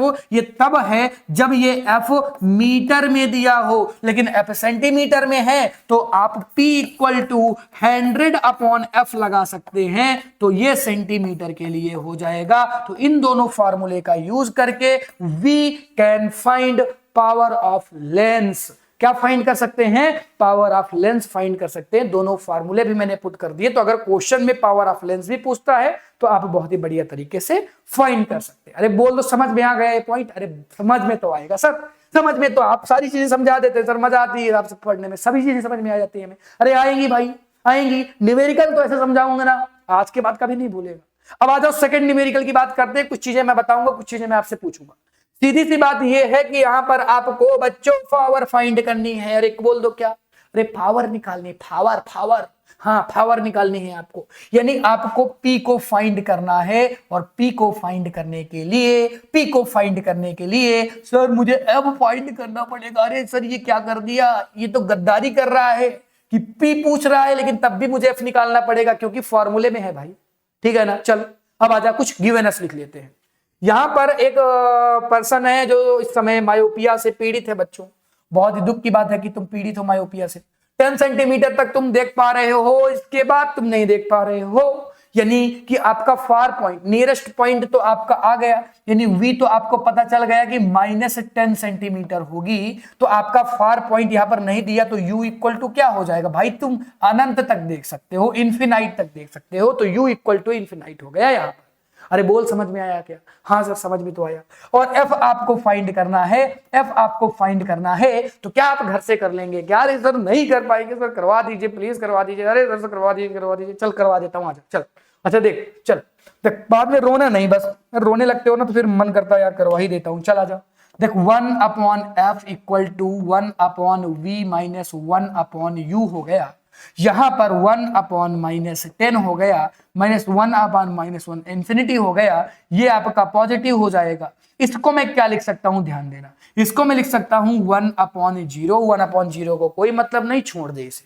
ठीक है ना? यानी यहां से मैं इसको छोड़ सकता हूं और मैं फाइनली क्या लिख सकता हूं? मैं लिख सकता हूं 1/f इक्वल टू 1/-10 सेंटीमीटर। यानी कि यहां पर क्या हो जाएगा, ध्यान दे, यहां पर हो जाएगा f इक्वल टू -10 सेंटीमीटर। अरे बोलना क्या हो गया? f equal to -10 centimetre. Then मुझे पावर निकालनी थी। अरे मुझे क्या निकालनी थी? पावर। तो P इक्वल टू क्या होता है? 100/f। कब? जब सेंटीमीटर में f दिया हो। तो यानी मैं लिख सकता हूं 100/10। 100/10 लिखूंगा तो इससे मैं क्या कर दूंगा, 100/10 से इस 10 से इस 0 को कैंसिल करूंगा बच्चों, और क्या आ जाएगा? इस तरह से आपकी जो पावर आ जाएगी वो पावर कैसी आ जाएगी? 10 डायोप्टर आ जाएगी। और ये माइनस में होगा तो ये भी माइनस में आएगी। तो 10 डायोप्टर माइनस में आपकी पावर आ गई, और ये आपका क्या हो गया बच्चों? ये आपका आंसर हो गया। और क्योंकि इसको क्या है, इसको मायोपिया है, और अगर इसको मायोपिया है तो नो डाउट यूज करने वाला लेंस कॉनकेव टाइप का होगा। अरे बोलो किस टाइप का होगा? जो लेंस का यूज करेंगे वो कॉनकेव लेंस का यूज करेंगे। तो इस तरह से हम न्यूमेरिकल्स को सॉल्व करते हैं, मस्ती मस्ती में न्यूमेरिकल को सॉल्व कर देते हैं। प्रॉब्लम नहीं होती अपने को, ठीक है ना? तो प्रॉब्लम होगी नहीं जब अपने को कॉन्सेप्ट अच्छे आते होंगे, सारी चीजें आती होंगी, तो प्रॉब्लम नहीं होगी।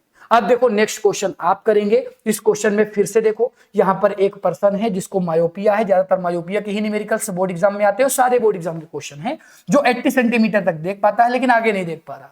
तो मैं कहूंगा भाई इसका V जो है ना वो -80 सेंटीमीटर है। आप करेंगे इसको स्वयं से, v आपका -80 सेंटीमीटर है तो u आपका -इंफिनिटी हो जाएगा। इस तरह से आप यहाँ पे f को क्या कर लेंगे, फाइंड कर लेंगे। देन यहां पर आपको ये बहुत ही आसान सा क्वेश्चन है और कौन से लेंस का यूज करेंगे ये भी आप बता देंगे। और इसमें आपको क्या करना है, होमवर्क करना है और इसमें आपको कमेंट करना है बच्चों कि क्या इसका आंसर आ रहा है, अरे एफ कितना आ रहा है, कौन से लेंस का यूज करेंगे, ये सब आप क्या करेंगे बच्चों, कमेंट कर देंगे। क्या कर देंगे, कमेंट कर देंगे। थोड़ा बहुत क्वेश्चन कर लिया करो। अब देखो 2 टाइप के क्वेश्चन करवा दिए, तीसरा आपको उसी सेम टाइप का क्वेश्चन पूछ लिया आपसे।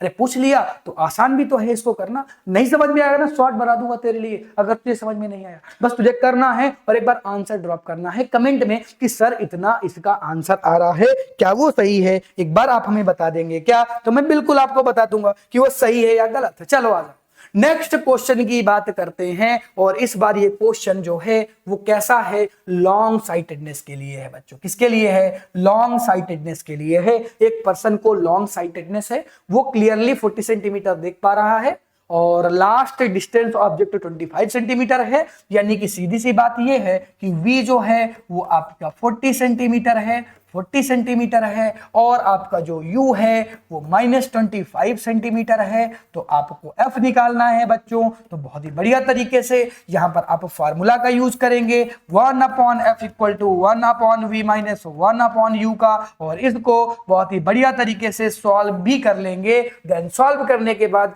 मुझे अपना आंसर कमेंट में बताएंगे। अरे बोलो किस में बताओगे, कमेंट में बताओगे। अरे सर हम नहीं सॉल्व कर पाएंगे। बच्चा तू सॉल्व कर लेगा। एक बार क्वेश्चन ध्यान से स्क्रीनशॉट ले ले भाई, जल्दी से स्क्रीनशॉट ले लो क्वेश्चन। बाद में ये ना कह देना कि सर समझ में नहीं आया या मैं सॉल्व नहीं कर पाऊंगा। अरे सर मैं कह रहा हूं कि मैं नहीं सॉल्व कर पाऊंगा। अरे सर सॉल्व करवा दीजिए। सॉल्व करवा दूं क्या, अरे बोलना सॉल्व करवा दूं, सॉल्व करवा दूं क्या, अरे सर सॉल्व करवा दी please sir, please sir please करवा दीजिए ना। तो चल अच्छा करवा देता हूं। अब देख रोने लगता है ना तो फिर मुझे मेरा मन करता है चल करवा ही देता हूं, बच्चा है क्या ही कर सकता हूं। रो बस ना, तू समझ, चला जा। देख मेरी बात समझना, यहां पर 1/f = हो जाएगा 1/- 40 -25 बच्चों। तो ये हो जाएगा आपका क्या, ये हो जाएगा आपका प्लेस। तो इस तरह से इनका दोनों के एलसीएम कितना आ जाएगा बच्चों, इन दोनों के एलसीएम आएगा 200। तो 200 एलसीएम आ गया, 4 पंचे 20 होता है। यानी ये ऊपर कितना आ जाएगा, बोल कितना आ जाएगा, अरे बोलना -5 आ जाएगा। और 25 8 जा क्या होता है, 25 8 जा 200 होता है। तो यहां पर 8 जा हो जाएगा बच्चा। तो यहां पर कितना हो गया, यहां पर हो गया 3 हो गया बच्चों, 3। तो 3 के बाद क्या आ गया, 200 आ गया बच्चों। तो ये कितना आ गया, ये 1/f आ गया। तो f = क्या लिख सकता हूं, मैं लिख सकता हूं 200/3। और ये कितना हो जाएगा, यानी यहां से मैंने f कितना निकाल लिया है। जब आप काटा पीटी कर देंगे ना तो 66.7 सेंटीमीटर ये आपका f आ जाएगा बच्चों। क्या आ जाएगा, f आ जाएगा। और इस साइटेडनेस को दूर करने के लिए क्या यूज करेंगे, तो यहां पर आप कॉन्वेक्स लेंस का यूज करने वाले हैं। नो डाउट, नो डाउट, कोई डाउट नहीं। क्लियर है क्या, अरे राइट क्लियर है क्या, बोलना क्लियर है। अब समझ में आया, अब मत रोना, अब मत रोना कि सर समझ में नहीं आ रहा, ठीक है ना। सारे क्वेश्चन करवा दिए हैं, एक क्वेश्चन दे दिया है, कमेंट कर देना, ठीक है ना। चला जा, अब आगे बढ़ते हैं और देखते हैं प्रेस बायोपिया क्या है। सर ये मुझे भी हो सकती है क्या, वैसे बच्चों ये जो प्रेस बायोपिया है ना ये हमेशा वृद्ध लोगों को होती है, यानी बूढ़े लोगों को होती है, ओल्ड पर्सन को होती है। अब लेकिन बात ये है ना कि ऐसा नहीं है कि हमेशा उन्हीं को होती है। जनरली मैं कह रहा हूं कि जो प्रेस बायोपिया है वो उन्हीं को देखने के लिए भाई मिला कि हाँ ज्यादातर जैसे एज बढ़ने लगती है तो आपको क्या हो जाता है, प्रेस बायोपिया हो जाता है। लेकिन आजकल तो ये बहुत छोटे छोटे बच्चों में भी देखने के लिए मिल रहा है, बहुत ही छोटे छोटे बच्चों में देखने के लिए मिल रहा है। यानी होता क्या है, वैसे तो ये जर्नली ओल्ड में देखा। इसका रीजन क्या है ना बच्चे, बहुत सारे रीजन हो सकता है, खान पान हो सकता है, ऐसा करके बहुत सारे रीजन हैं। वैसे अभी हम ओल्ड पर्सन को ही मान के चलेंगे। तो देखो जो ओल्ड, जब आप ओल्ड होते चले जाएंगे ना, पुराने होते चले जाएंगे ना बच्चों, तो आपके अंदर एक गड़बड़ी हो जाएगी कि आपका जो पावर ऑफ कंबोडिशन है बच्चा वो बिगड़ जाए। यूजुअली जैसे होता है वैसे नहीं होगा, ये इफेक्ट इस पर पहुंचेगा। तो उससे होगा क्या ना, जब यही बिगड़ गया तो आपको दोनों डिसऑर्डर एक साथ हो जाएंगे। कहने का सेंस ये है कि आपको मायोपिया भी हो जाएगा बच्चों, मायोपिया भी हो जाएगा और ये हाइपरमाइट्रोपिया भी हो जाएगा। आपको मायोपिया भी हो गया, हाइपरमाइट्रोपिया भी हो गया। यानी ध्यान देना, मायोपिया भी और हाइपरमाइट्रोपिया भी, यानी पास की चीजें भी नहीं दिख रही, दूर की भी नहीं दिख रही भाई। अपने को पास वाली भी नहीं दिख रही, दूर वाली भी नहीं दिख रही, दोनों एक साथ हो गए भाई। कम से कम मायोपिया में पास की चीजें दिखती थी, हाइपरमाइट्रोपिया में दूर की दिखती थी। इसमें एक चीज तो प्रॉफिट था, यहां पर तो दोनों गायब है। तो यानी आपको जो लेंस लगाया जाए वो इस तरह से बनाया जाए कि एक ग्लास में दोनों ग्लास लगे हों, यानी कि दोनों लेंस लगे हों। कौन से लेंस? कॉनकेव और कॉन्वेक्स। यानी जो आपको यूज करना है ना, वो आपको बाईफोकल लेंस वाले ग्लास का यूज करना है, जिसमें आपके दोनों लेंस लगे हों। बोथ लेंस आर कंसिडेंट, यानी कि आपके कॉनकेव लेंस भी लगे हों, कॉन्वेक्स लेंस भी लगे हों। जब दोनों साथ में लग के आते हैं बच्चा, तो उसे हम बाईफोकल वाले लेंस बोलते हैं। और ये तब हम लगाते हैं जब अपने को प्रेसबायोपिया हो जाती है। कभी आपने ओल्ड पर्सन के ग्लास को देखा हो तो बड़ा मोटा सा ग्लास होता है, बीच में पतला भी होता है, क्योंकि उनमें दोनों टाइप्स के लेंस लगे हुए हैं। उस बंदे को प्रेसबायोपिया हो रखी है, यानी उसका जो पावर आपका कंपोजिशन है वो बिगड़ चुका है। अरे बोल, समझ में आया क्या? हाँ, तो इस तरह से हम चीजों को समझते हैं। रीजन क्या होता है? रीजन ये होता है ना कि एज के साथ जो आपकी सीलियरी मसल्स है ना, वो उन्हें क्या वो क्या हो जाती हैं, उनकी पावर डिक्रीज हो जाती है, उनमें जो फ्लेक्सिबिलिटी है वो घट जाती है, जिसके कारण ना वो लेंस के फोकल लेंथ को सेट नहीं कर पाती। तो उसके लिए फिर हमें बाईफोकल लेंस वाले ग्लासेस का यूज करना पड़ता है बच्चों। क्लियर है क्या? अरे बोलना क्लियर है? क्लियर है तो फिर आगे बढ़ते हैं। क्लियर है तो फिर आगे बढ़ते हैं। अब आगे जो नेक्स्ट डिसऑर्डर है वो है कैटरैक्ट। कैटरैक्ट क्या है? ये भी वैसे आपको देखने के लिए मिलेगा सभी ओल्ड पर्सन में, लेकिन आज के जमाने में भाई बच्चों को भी हो जाता है। अभी हम इसकी बात बच्चों में नहीं, ओल्ड पर्सन में कर रहे हैं। आपको ये डायग्राम से बहुत ही बढ़िया तरीके से क्लियर हो रहा होगा, इसीलिए तो मैंने डायग्राम रखा है कि ये सर व्हाइट कलर का क्या लगा हुआ है, गंदा सा यहाँ पे लगा हुआ है बच्चा। यहां पर व्हाइट कलर के क्रिस्टल, जब आंखें ज्यादा ओल्ड हो जाती हैं तो एक व्हाइट कलर की क्रिस्टल जमा हो जाती है। उससे होता क्या है, पहले धीरे धीरे कम ब्लर दिखती हैं चीजें, फिर और ब्लर दिखने लगती, फिर और ब्लर दिखने लगती हैं, और एक समय ऐसा आता है कि दिखती ही नहीं।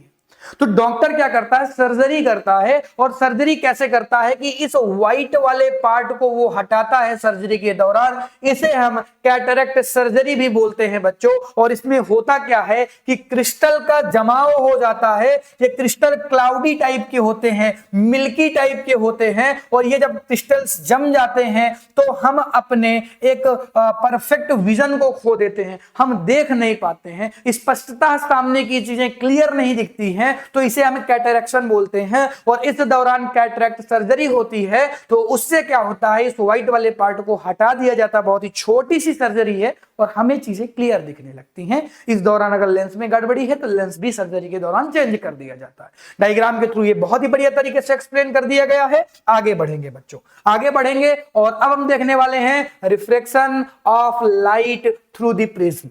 एक प्रिज्म में किस तरह से लाइट रिफ्लेक्ट होती है, बहुत ही बढ़िया तरीके से एक्सप्लेन करूंगा। आज के बाद आपको इस टॉपिक में प्रॉब्लम नहीं होगी। बच्चे डायग्राम नहीं बना पाते हैं, उनको भी प्रॉब्लम नहीं होगी।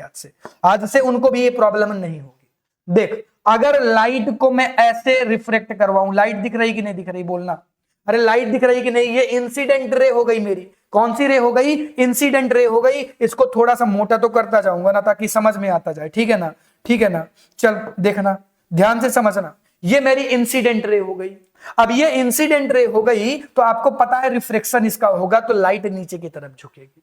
ये मैं नॉर्मल लाइन डाल देता हूं, एक नॉर्मल लाइन भी तो खींच देता हूं ताकि आपको समझ में आता रहे कि भाई कहां से कर रहा हूं। ठीक है ना? ये एक नॉर्मल लाइन मैंने डाल दी, यहां से ये एक नॉर्मल लाइन मैंने डाल दी। तो अब इसका क्या होगा? रिफ्लेक्शन होगा। और रिफ्लेक्शन, क्योंकि ये रेयर मीडियम से डेंसर मीडियम में जा रही है लाइट, तो लाइट एकदम से किसकी तरफ झुकेगी? नॉर्मल लाइन की तरफ झुक जाएगी। अरे बोलना, किसकी तरफ झुक जाएगी? नॉर्मल लाइन की तरफ ये लाइट झुकेगी। तो आपको ये लाइट इस तरह से दिखेगी। ये लाइट आपको इस तरह से रिफ्लेक्ट होती हुई दिखेगी बच्चों। किस टाइप से दिखेगी? इस टाइप से, जैसे मैंने बनाया है ऐसे आपको इसका रिफ्लेक्शन देखने के लिए मिल जाएगा। फिर से मैं एक नॉर्मल लाइन यहां पर खींचूंगा, अरे बोलना क्या करूंगा, मैं नॉर्मल लाइन यहां पर खींचूंगा, ये मैंने नॉर्मल लाइन यहां पर खींच दी, ठीक है ना, ये मैंने नॉर्मल लाइन खींच दी यहां पर, और नॉर्मल लाइन खींची। अब जरा ध्यान से देखना, अब जरा ध्यान से देखना, ध्यान से देखना, लाइट, अब ये जो मीडियम है ये तो आपका डेंसर मीडियम हो गया, बाहर का रेयर मीडियम हो गया, सिंपल मीडियम, कॉम्प्लेक्स मीडियम। जब लाइट सिंपल मीडियम से कॉम्प्लेक्स मीडियम में आती है तो वो नॉर्मल लाइन की तरफ झुकती है, नॉर्मल लाइन की तरफ बेंड होती है। लेकिन जब वो कॉम्प्लेक्स मीडियम से सिंपल मीडियम में जाती है तो आप देखेंगे कि यही लाइट नॉर्मल लाइन से दूर हटेगी, यानी नॉर्मल लाइन से ये लाइट इस तरह से दूर हटती हुई आपको दिख जाएगी। इस तरह से ये नॉर्मल लाइन से दूर हटती हुई लाइट आपको दिख जाएगी। तो ये आपकी रिफ्रैक्टेड रे हो गई, ये आपकी कौन सी रे हो गई, रिफ्रैक्टेड रे हो गई। जरा आप ध्यान से देखेंगे तो आपको इस टाइप का रिफ्रैक्शन देखने, ये आपकी इंसिडेंट रे थी, ये आपकी इंसिडेंट रे थी, ये आपकी रिफ्रैक्टेड रे हैं, ये आपकी रिफ्रैक्टेड रे हैं, और ये आपकी इमर्जेंट रे हो जाएंगी, ये आपकी इमर्जेंट रे हो जाएंगी। यानी बनने वाला ये जो एंगल है, ये जो एंगल बन रहा है, इसको मैं एंगल आई कहता हूं बच्चों, इसको मैं एंगल आर कह देता हूं बच्चों, इसको मैं रिफ्रैक्टेड रे ही कहूंगा, एंगल आर ही कहूंगा, लेकिन ये आपका इमर्जेंट एंगल हो जाएगा, इसको मैं एंगल आर इमर्जेंट एंगल कह देता हूं। तो इस तरह से मैं इन चीजों को समझता हूं। लेकिन और देखो, आगे भी आपको एक पॉइंट देखने के लिए मिलेगा। अगर मैं इन दोनों लाइट को, ये क्वेश्चन मैं पेंडिंग में रखूंगा, अगर मैं इन दोनों लाइट को पकड़ के पीछे की तरफ खींच दूं, ऐसे करके इस लाइट को मैंने पकड़ के पीछे की तरफ खींच दिया है, और इसी तरह से इस लाइट को भी मैं पकड़ के पीछे की साइड खींच देता हूं ऐसे करके, तो यहां पर जो एंगल बनता है उसका नाम तो मैं बता देता हूं कि डेल्टा बनता है यहां पर। लेकिन इसे आगे हम देखेंगे कि एक्चुअल में ये क्या होता है, आगे मैं डायग्राम में भी एक्सप्लेन करूंगा। तो इस तरह से आप डायग्राम बनाते हैं, इस तरह से आप देख पाएंगे कि किस तरह से रिफ्लेक्शन होता है एक लाइट पर, एक प्रिज्म पर। इस तरह से कुछ आपको रिफ्लेक्शन देखने के लिए मिल जाएगा। आइए इसको डिटेल में देखते हैं, जरा ध्यान से देखो, जरा ध्यान से देखो इस डायग्राम को। ये डायग्राम बोर्ड एग्जाम में पूछा गया बच्चों, बहुत इंपॉर्टेंट ये डायग्राम है। ये आपकी इंसिडेंट रे थी, इंसिडेंट रे आपकी रिफ्रेक्ट हुई, इमर्जेंट रे के रूप में बाहर निकल गई, इसको इमर्जेंट रे बोलूंगा, और इसको मैं क्या बोलता हूं, एंगल ऑफ डेविएशन। तो ये आपको एंगल ऑफ डेविएशन यानी डेल्टा से याद रखना है। ये डायग्राम आपको बनाना आना चाहिए, इंपॉर्टेंट है, सिखा मैंने दिया है, नेमिंग आप कर लेंगे, मैं इतना मान के चल रहा हूं। ये बातें आपको समझ में आ रही होंगी। अब बोलो, ये बातें अगर आपको समझ में आ गई तो बच्चा अब हम आगे बढ़ेंगे, और अब हम क्या देखने वाले हैं कि किस तरह से अगर एक व्हाइट लाइट को प्रिज्म से पास किया जाए तो क्या देखने के लिए मिलेगा।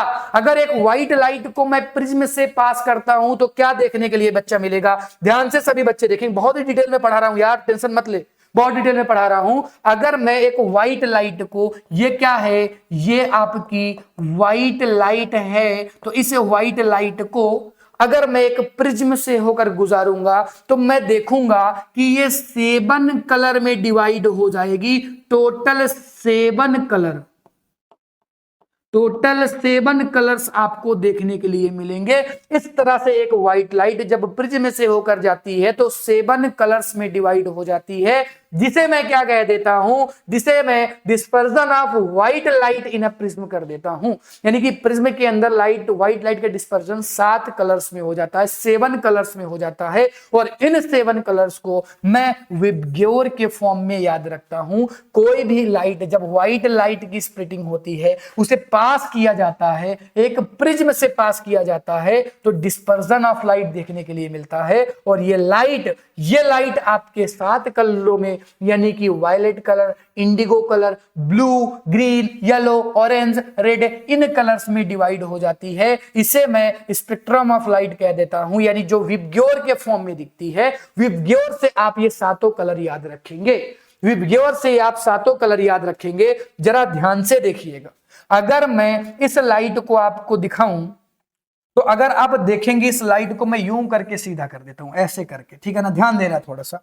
तो सबसे पहले आप देखेंगे तो वो कलर कौन सा होगा, रेड कलर होगा, जो सबसे कम एंगल बना रहा होगा बच्चों।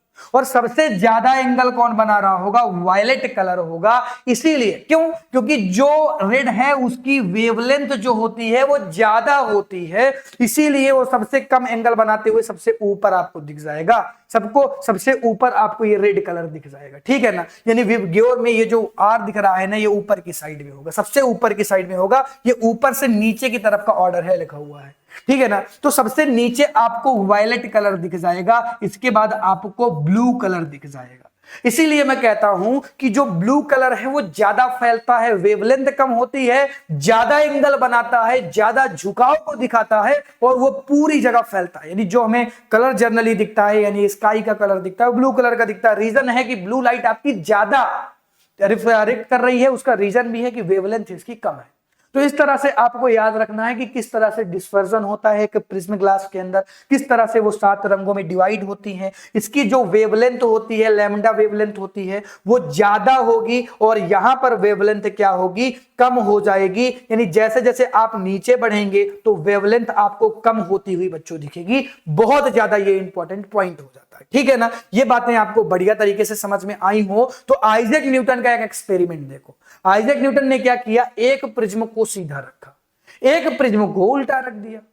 पहले उन्होंने दोनों प्रिज्म को सीधा रखा तो उन्होंने देखा कोई एक्सचेंज नहीं हो रहा है, लेकिन जब एक व्हाइट लाइट को एक सीधे प्रिज्म से इंटर करवाया जाता है तो आपको पता है वो 7 कलर्स में डिवाइड हो जाती है। लेकिन दोबारा से अगर एक उल्टा प्रिज्म को रख दिया जाए तो हम देखेंगे हमें लास्ट में दोबारा से ये व्हाइट लाइट मिल जाएगी। व्हाइट लाइट गई, व्हाइट लाइट मिल गई। कैसे, जब हमने एक प्रिज्म को सीधा रखा, एक प्रिज्म को उल्टा रखा, तो इन दोनों के दौरान क्या हुआ, आपकी लाइट दोबारा से कैसी हो गई, व्हाइट हो गई। दरअसल ये लाइट को फैला रहा था, उल्टा रखने पर ये लाइट को दोबारा से सिकोड़ रहा है। तो फाइनली इन 7 रंगों का जो मेल है वो व्हाइट कलर का है।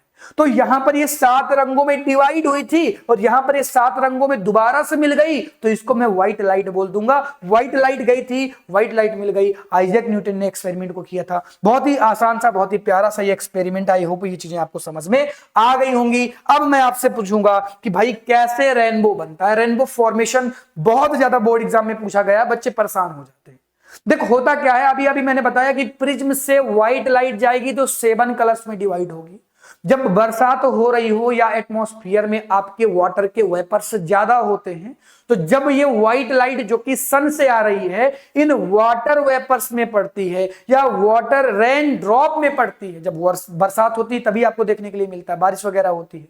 तो जब ये रेन ड्रॉप होती है बच्चा, इनमें से होते हुए जब ये व्हाइट लाइट जाती है ना, जब आपकी व्हाइट लाइट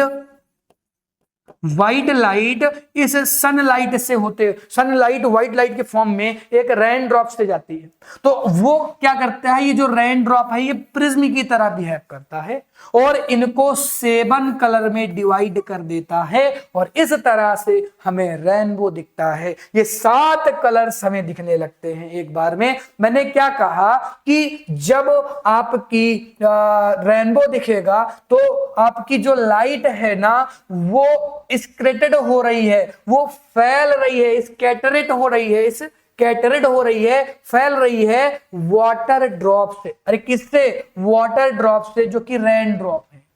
ये इन लाइट को 7 कलर्स में डिवाइड कर दे रहे हैं और इस तरह से हमें रेनबो फॉर्मेशन हो रही है और रेनबो हमें दिख रहा है 7 रंगों वाला, जिसे हम इंद्रधनुष बोलते हैं। छोटे छोटे बच्चे थे, जब रेनबो निकलता था दौड़ते दौड़ते जाते थे, अरे रेनबो निकला है, रेनबो निकला है, देख लो भाई कैसा दिख रहा है, बहुत ही प्यारा लग रहा है, फोटो खींच रहे हैं बच्चे। हाँ, नेचर चीजें तो अच्छी ही होती है, आपको पता है नेचुरल चीजें जितनी भी अच्छी नेचुरल हैं उतनी अच्छी होंगी, ठीक है ना। तो आपने देख लिया इस चीज को। अब आगे हम पढ़ेंगे, अब छोटे छोटे पॉइंट है। अगला पॉइंट है कि भाई ये जो तारे हैं ना क्यों टिमटिमाते हैं, रीजन क्या है तारों का टिमटिमाने का, बहुत ही बढ़िया तरीके से मैं बताऊंगा। आज की बात कोई प्रॉब्लम नहीं होगी, चीजें पढ़ने वाली हैं, बाद में पढ़ लीजिएगा, पहले समझ लो।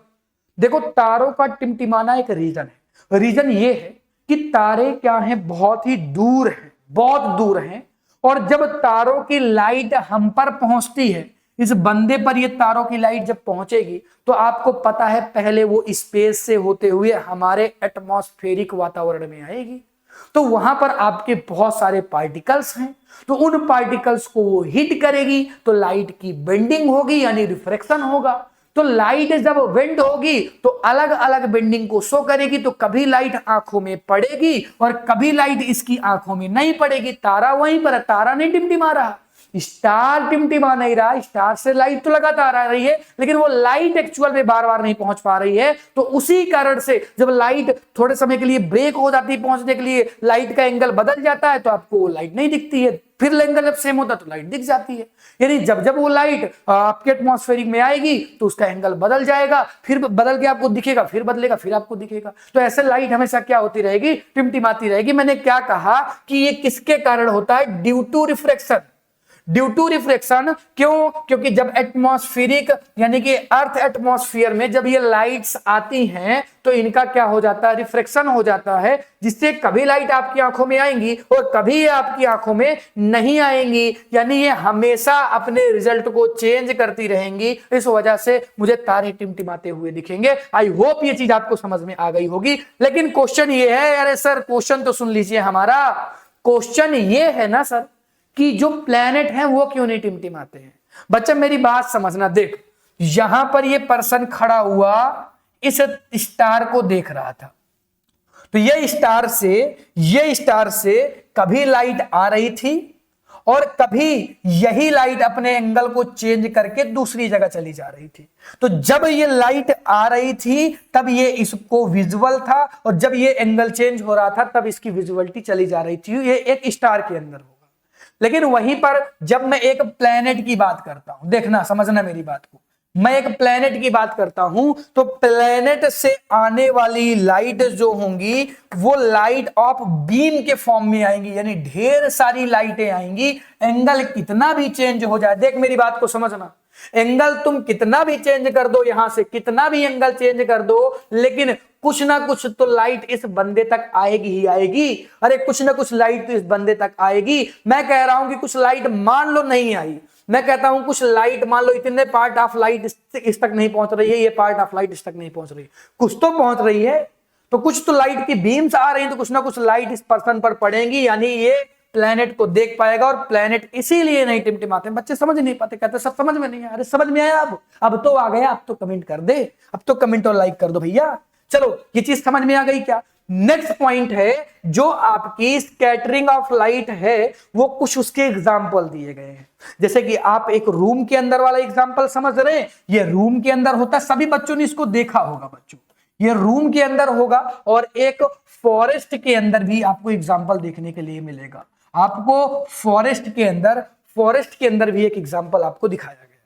जब मैं एक रूम की बात करता हूं, अगर रूम में पार्टिकल्स ज्यादा होते हैं, धूल के पार्टिकल्स, और कहीं से लाइट आ रही होती है, तो लाइट का पाथ बढ़िया तरीके से दिखता है, जिसे मैं टिंडल इफेक्ट भी कहता हूं। और ऐसा क्यों होता है, क्योंकि आपके रूम में डस्ट प्रेजेंट होगी, गैस प्रेजेंट होगी, या वाटर के वेपर्स प्रेजेंट होंगे। इस वजह से जब लाइट इनको हिट करेगी ना, लाइट हिट करेगी, तो लाइट के रिफ्रैक्शन की वजह से लाइट फैल जाएगी, जिसकी वजह से आपको टिंडल इफेक्ट होता हुआ दिखेगा। और लाइट के कलर्स भी आपको दिखेंगे, लाइट का पाथ भी आपको दिखेगा, दोनों ही एग्जाम्पल आपको दिखेंगे। ये एक रूम के अंदर हो रहा है, फॉरेस्ट के अंदर हो रहा है, और दोनों ही एग्जांपल आपको इमेज के थ्रू अगर आप देखेंगे तो आपको क्लियर कट समझाई दे रहे हैं। समझ में आ रहा होगा कि मैं क्या आपको समझाना चाह रहा हूं। देखो कैसे लाइट यहां पर फॉरेस्ट में दिख रही है, तो कैसे एक रूम के अंदर ये लाइट दिख रही है। ये तभी पॉसिबल है जब डस्ट मौजूद हो, जब वाटर के वेपर्स कहां पर प्रेजेंट होते हैं, फॉरेस्ट में, और डस्ट वगैरह कहां पर प्रेजेंट होती है, एक रूम के अंदर प्रेजेंट होती है। इस वजह से लाइट का फैलाव होता है, जिसे हम स्कैटरिंग ऑफ लाइट कह देते हैं। बोलो बच्चों समझ में आया क्या, जिसे मैं क्या कह देता हूं, स्कैटरिंग ऑफ लाइट कह देता हूं। और यहीं से हमें एक चीज समझना है, टिंडल इफेक्ट, यानी स्कैटरिंग ऑफ लाइट को ही मैं क्या कह देता हूं बच्चा, टिंडल इफेक्ट कह देता हूं, या टिंडल प्रभाव कह देता हूं। जब लाइट फैल जाए, इसी को मैं टिंडल इफेक्ट कहता हूं। और मैंने एक एग्जांपल बताया है आपको, एक रूम वाला एग्जांपल बता दिया, और आपको एक डेंस फॉरेस्ट वाला भी एग्जांपल बता दिया। अरे दोनों एग्जांपल बताए थे, देख ले, दोनों एग्जांपल बता दिए थे, रूम वाला भी और फॉरेस्ट वाला भी। मैंने कहा था जब आपकी सनलाइट, बीम ऑफ सनलाइट आपके रूम में आती है, तो रूम में प्रेजेंट जो भी पार्टिकल्स होंगे उनसे लाइट की स्कैटरिंग हो जाएगी, लाइट का फैलाव हो जाएगा, और वो लाइट आपको फैली हुई दिखेगी। इसी तरह एक फॉरेस्ट के अंदर होता है कि वहां पर वाटर वेपर्स ज्यादा होते हैं, तो लाइट वहां से स्क्रेट हो फैल जाती है, स्कैटरिंग ऑफ लाइट देखने के लिए मिल जाती है। यानी इन दोनों कंडीशन में आप देखेंगे तो ये स्कैटरिंग ऑफ लाइट एक पार्टिकल्स के अकॉर्डिंग हो रही है, यानी it's depend on size of particle, जहां से उसकी क्या हो रही है, स्कैटरिंग हो रही है। यानी ऐसे पार्टिकल्स जो लाइट को फैला रहे हैं उनके पार्टिकल्स की साइज के ऊपर ये डिपेंड करता है कि लाइट कितनी फैलेगी। बच्चा, लाइट कितनी फैलेगी ये किसके ऊपर डिपेंड करता है, ये डिपेंड करता है आपके साइज के ऊपर, किसके, पार्टिकल्स के साइज के ऊपर। अब मैं नेक्स्ट क्वेश्चन आपको बताऊंगा कि आपको क्यों, ये बहुत इंपॉर्टेंट क्वेश्चन है, ये आपके बोर्ड एग्जाम में कई बार, एक बार नहीं बच्चों, कई बार ये क्वेश्चन पूछा गया है कि क्यों आपका जो स्काई है वो ब्लू कलर का ही दिखता है। दरअसल होता क्या है कि जब व्हाइट लाइट हमारे आसमान में यानी स्काई पर आती है, आपको दोनों इमेज भी दिख रही होंगी, तो व्हाइट लाइट आती है तो होता क्या है, उनका वो लाइट 7 कलरों में डिवाइड हो जाती है, लेकिन जिसकी वेवलेंथ सबसे कम है वो ब्लू और वायलेट है, तो इनकी वेवलेंथ बहुत ही कम होती है। तो जब ये किसी पार्टिकल्स को हिट करती हैं तो ये पार्टिकल्स को जैसे ही हिट करेंगी तो ये पार्टिकल इनको क्या कर देता है, इनको फैला देता है, इसी को स्कैटरिंग ऑफ लाइट भी कहता हूं। तो इनको फैलाता है तो सबसे ज्यादा फैलेगी कौन सी, ब्लू लाइट फैलेगी। अच्छा, वायलेट को फैलना चाहिए था सर, लेकिन ब्लू क्यों फैल रही है, उसका भी रीजन है कि जो हमारी आंखें हैं और जो हमारी आंखों में सेंसिटिव सेल्स हैं जो सेंस करती हैं किसी भी कलर को, वो ब्लू के लिए ज्यादा सेंसिटिव हैं अकॉर्डिंग टू वायलेट। यानी फैल तो रही है वायलेट कलर की लाइट ही, लेकिन हमें क्यों ब्लू कलर के दिखाई दे रही है, क्योंकि हमारे जो सेंस सेल्स हैं वो ब्लू कलर के लिए ज्यादा एक्टिव होती हैं, तो ब्लू कलर को जल्दी एब्जॉर्ब कर लेती हैं, जल्दी पहचान लेती हैं, इसीलिए हमारे स्काई का कलर ब्लू कलर का दिखाई देता है। होता क्या है कि यहां पर स्कैटरिंग ऑफ सनलाइट देखने के लिए मिलेगी, लाइट की स्कैटरिंग हो जाती है, यहां पर भी लाइट फैलती है, स्कैटरिंग देखने के लिए मिलती है। दरअसल होता क्या है कि अगर मैं बात करता हूं ब्लू लाइट की, तो ब्लू लाइट रेड लाइट की अपेक्षा ज्यादा कम वेवलेंथ की होती है। तो कम वेवलेंथ की होगी यानी मैं कहूंगा कि शॉर्टेस्ट वेवलेंथ की होती है। कौन कौन बच्चा, blue light compare to red light. तो यहां पर क्या होगा, ये 1.8 टाइम छोटी है किससे, रेड लाइट से। तो होगा क्या कि जो लाइट का फैलाव होगा ना, ये ब्लू कलर का स्कैटरिंग ज्यादा हो जाएगी, जिससे हमें ब्लू कलर का स्काई हमें बनता हुआ दिखेगा। एक्चुअल में ब्लू नहीं होता है, वायलेट ही होता है, लेकिन दिखता अपने को ब्लू है। मैंने बताया ना कि सेंसिटिव सेल्स जो हैं हमारी वो ब्लू कलर के लिए ज्यादा सेंस करती हैं, तो ब्लू कलर को ज्यादा एब्जॉर्ब करेंगे तो ब्लू कलर का दिखेगा। तुम देखते हो ना जल्दी से ब्लू कलर दिख जाता है हमें, बहुत ही कहीं रेड हो ब्लू हो तो सबसे पहले जो हमें दिखेगा, हाँ दोनों दिखेंगे भाई, रेड की वेवलेंथ ज्यादा है तो वो भी हमें दिखेगा, लेकिन ब्लू कलर सबसे पहले सेंस होगा, क्योंकि ब्लू कलर की सेंसिटिविटी हमारे आईज के अंदर सबसे ज्यादा होती है बच्चों, सबसे ज्यादा होती है। फिर इसके बाद आता है क्या, advantage of sunrise and delayed of sunset. ये बहुत ही प्यारा सा एक पॉइंट है। देखो बातें जो लिखी है वो लिखी ही है, पहले पॉइंट को समझना। अगर मैं आपसे ये कहूं कि जब आप दिन के समय में सन को देख रहे होते हैं तो एक्चुअल में वो आप सन नहीं देख रहे हैं, एक्चुअल सन नहीं देख रहे हैं, वो सन की इमेज आप देख रहे होंगे। अरे सर ये ऐसा कैसे हो सकता है, इमेज कैसे देख सकते हैं सर? हाँ बच्चा, आप केवल 12 बजे बच्चों, जब 12 बजते हैं ना दिन के, अरे रात के कैसे बजेंगे, दिन के, तो ये सन आपके जस्ट ऊपर होगा बच्चों, यहां पर ये सन होगा, यहां पर ये सन कहां पे होगा बच्चों, ये सन आपका यहां पर होता है, सन यहां पर होता है, तब आपको एक्चुअल सन दिखता है, वरना तो सभी इमेज होती हैं किसी भी सन की, क्या सन की। कैसे सर, क्या कहना चाहते हैं, थोड़ा सा एक्सप्लेन करिए ना इसको, क्या आप कहना चाहते हैं? तो ध्यान से समझ में क्या कहना चाहता हूं, यहां से तुझे समझा पाऊंगा। देख मैं क्या कहता हूं कि ये अर्थ है, ठीक है ना, ध्यान से समझना, सारी बातें समझ में आएगी। ये क्या हो गई भाई, अर्थ हो गई, ऐसे करके ये अर्थ हो गई।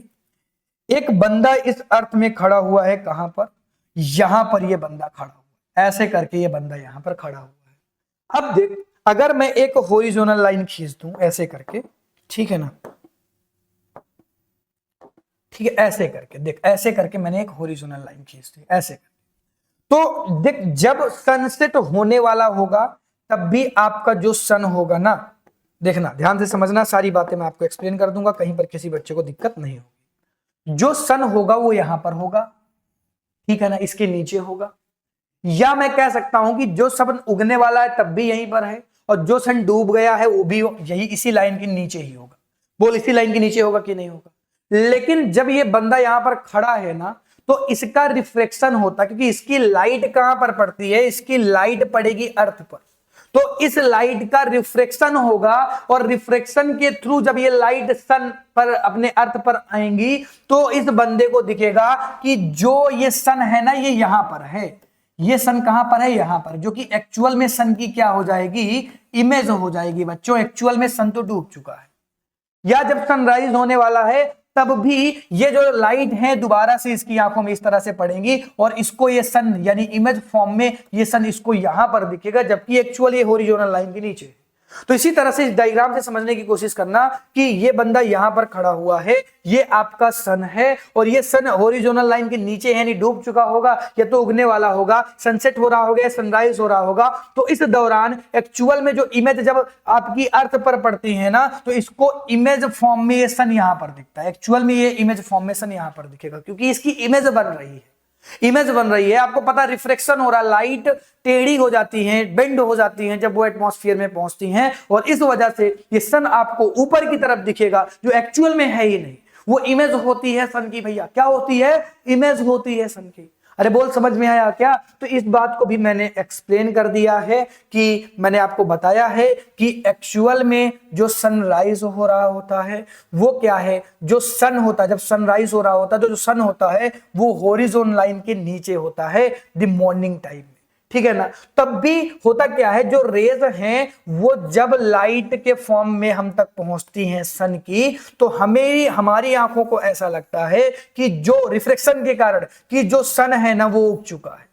और इसमें कितने टाइम का डिले होता है, यानी सनराइज होने से 2 मिनट पहले या सनसेट होने से 2 मिनट बाद, इन दोनों मिनट में भी हमें सन दिखता है ऊपर की तरफ, यानी कि 2 मिनट दिन लंबा हो जाता है, 2-2 4 मिनट दिन लंबा हो जाता है इनकी वजह से, क्योंकि एक्चुअल में सनराइज या सनसेट में दोनों कंडीशन में ही जो आपकी हॉरिजॉन्टल लाइन है उसके नीचे ही सन होगा, लेकिन तब भी वो हमें ऊपर की तरफ दिखता है। और इस रीजन से हम कह सकते हैं कि जो सनसेट होता है, जो सनराइज होता है, उसके पहले 2 मिनट पहले ही हमें सन दिखना स्टार्ट हो जाता है, 2 मिनट पहले ही हमें सन दिखना। यहां पर मैंने लिखा भी है कि इसमें कितने मिनट का वो होता है, तो 2 मिनट का होता है सनसेट सनराइज दोनों के समय।